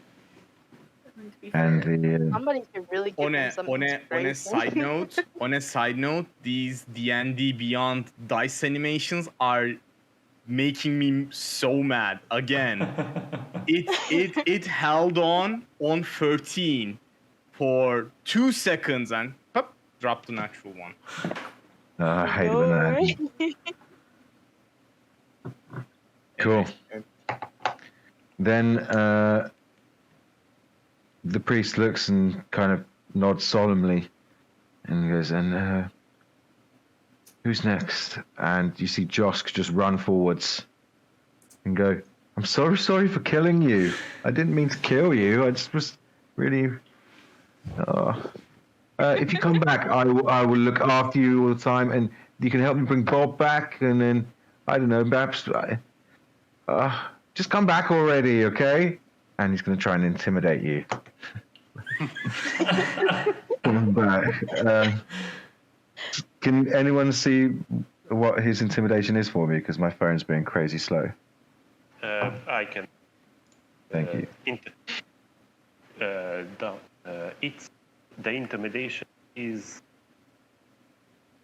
+1, but no, Okay, so- 0 +0. Okay, so it's a 15. And you see the column of green flame suddenly turn into this small blue mote, and it's just a pass, as there are 2 successes and 1 fail. And he's like, oh, thank God. And just like sobbing slightly, walks down the steps. And I haven't even said I resonate or not. I'm just going to say that it did, and you heard, you didn't just hear it, you felt this. Like, you felt the emotion wash through you. Yeah, I mean, come on now. It's the guy that killed you. Apologizing. The first time I said no. Oh, really? But yeah, okay. No, Well, I'll you- say you- yes. Would you have actually said no? Yeah. All right. Because like I was Okay. gonna say like for the first time I'm gonna say no, but like yeah, I guess the emotions. Yeah. Okay, so I- literally it's like a tiny blue speck that is just like flickering. Barely working. Yeah, it's 1.5 of successes. Okay. In that case, the priest then looks to you again. And who's next? She's so exasperated. Aether steps up. Look, I don't know you well, but I sure as heck do not know this place well. We have only been in Ravnica for maybe a week. It's amazing here, but there are so many things that you haven't gotten to see yet. And coming from somebody that's seen a lot of stuff in the last month, it's amazing and it's overwhelming. And it would be an awful shame for you to not be able to see it. And he places one of his he's just gonna place one of his arrows on top of her, and his arrows have these like vibrantly colored feathers at the bottom. And he goes, let's just say there's a lot more in our world that's very, very different to yours. And, well, You won't get to see it unless you come back. And it's gonna roll it for nature. Oh, okay. Nice. 6. That's a, It's like a bug. a what? A 6? A 6. Damn. Well, Damn it, I really want to say it. official 2. All right. I mean, did that resonate with you, Amelia? I mean, Ian. I mean, did that? It does. I mean, like it does, but like not that much, because it's somewhat the same as paradigm. Paradigm. Okay. It's almost Yeah. the same as he said, but like Aether put a little bit in intimidation in it, so yeah, it does Okay. resonate. Well, okay. So there's suddenly this bright spark of green and blue, almost turquoise flame that looks very similar to the feathers on Aether's top, and then it just fizzles out, and the priest kind of massages the bridge of his nose and his temples, and looks towards Adar and goes, "Looks like it's all on you." Oh boy. I'll walk forward. By the way, Ian considers Alar like her hero kind of thing, because like he killed Eisendar in the first place. So, yeah. So Alar is gonna walk forward and he's gonna reach into his beard and he's gonna pull out Abragor's compass. And he's gonna place it down. And I don't. First time I met you, I have no idea who you are, but you knew all about me.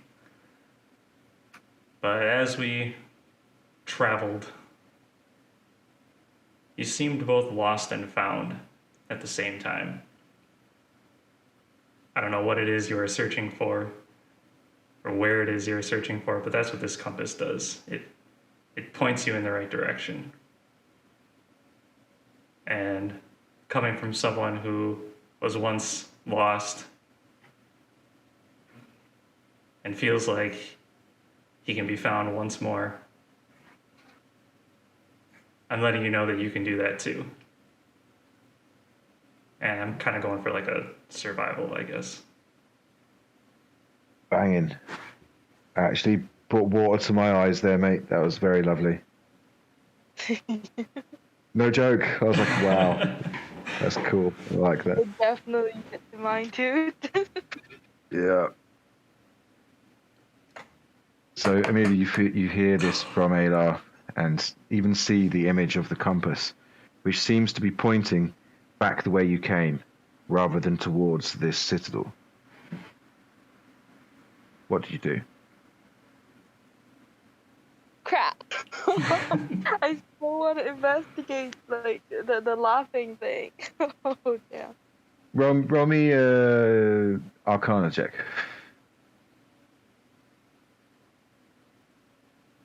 That's terrible. That was 9.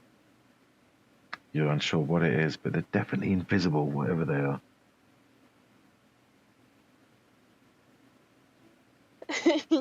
Can I shout? Like, can I, talk to them? You could try. Hello, invisible laughing voice. I'm sorry I didn't get to know who you are. I really want to, but I think I might want to go back to my friends.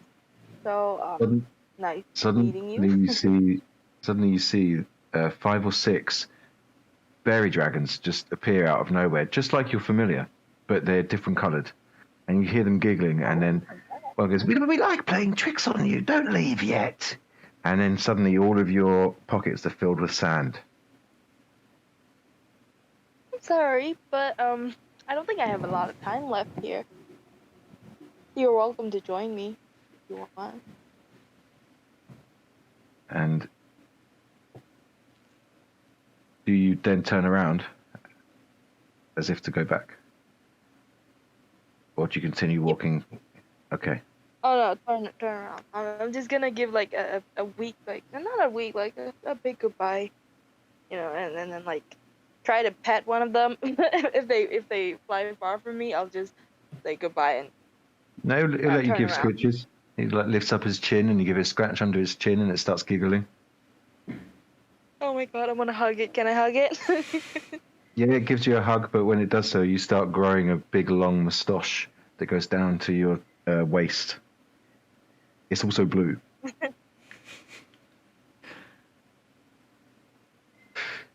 And then, Aloy, you can roll with advantage.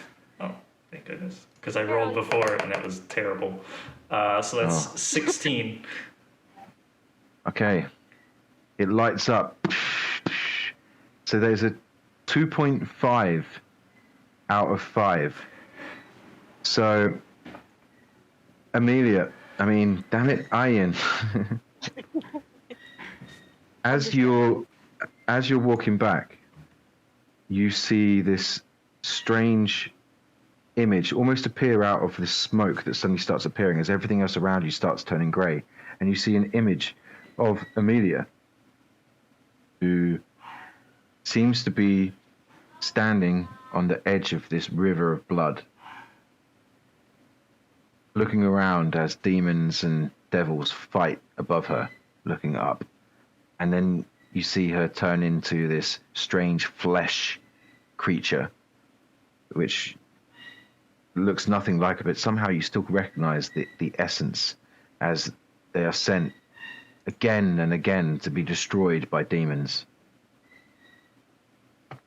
Wait, I'm still not changed yet? Oh yeah, it's only been a few days. Never mind. Yeah. It's been a lot longer for Amelia, trust. And then as you are stepping back towards the sounds of your newfound friends, do you think that they have given enough for Ian to find her way back? I think so. Like a lot of them, like if they barely know me, and like yeah, I think Aylar and what's his Godric really really carried the whole team. Okay, then as you step forth, I'm sorry for the rest of you. suddenly you take a big breath and sit upright, and you have a bunch of stuff placed in your hands and around you, and see the others before you. You are on 1 hit point. Wait, can I move? Like, because I'm on 1 hit point. Yeah. In the Try minute and get up. that you are awake, Algudri goes towards you, hug you, realize what he's doing, becomes other sea becomes food-led, let you go, and then return into an orange color. Okay, you back. It is good. I'm not gonna let go. She's gonna continue hugging. I hug her. Reluctant hug, I love it. Hey, you said I can experiment. Yeah. Wait, did you hear? Oh, no. We will that later. Now, I will promise you. You know me. I promise you. I will do it. But now, get some rest for yourself. I need to do something. I need to resurrect some dragon. But be careful. And I promise you, no word for your parents. There has. Thanks. I'm gonna say, for sake of brevity, because we've got like 5 minutes left to the end of the session. I'm gonna get each of the owners of the pets to roll a D100. You have a 55% chance, so anything over 45 brings them back instantly. If not, there are certain things that you're going to have to retrieve before they can be resurrected. Who wants to go first? I think it's you. Well, I might even. I think Josk will wait until I'll speak to him in the week and get him to do it. What did you get? 95. Nice. Yes. Your dragon is resurrected to half health. I'm going to be honest. It's 1 point. It's 1 point. But this is different. This is why I'm going to roll the 100 D100. It's all good. Yeah. Maybe we should message. I'll speak to Josk in the week, and we'll do it that way. And that is it, I believe. But we'll start next week in the resurrection chamber. And wherever you guys decide to go next is a mystery for me.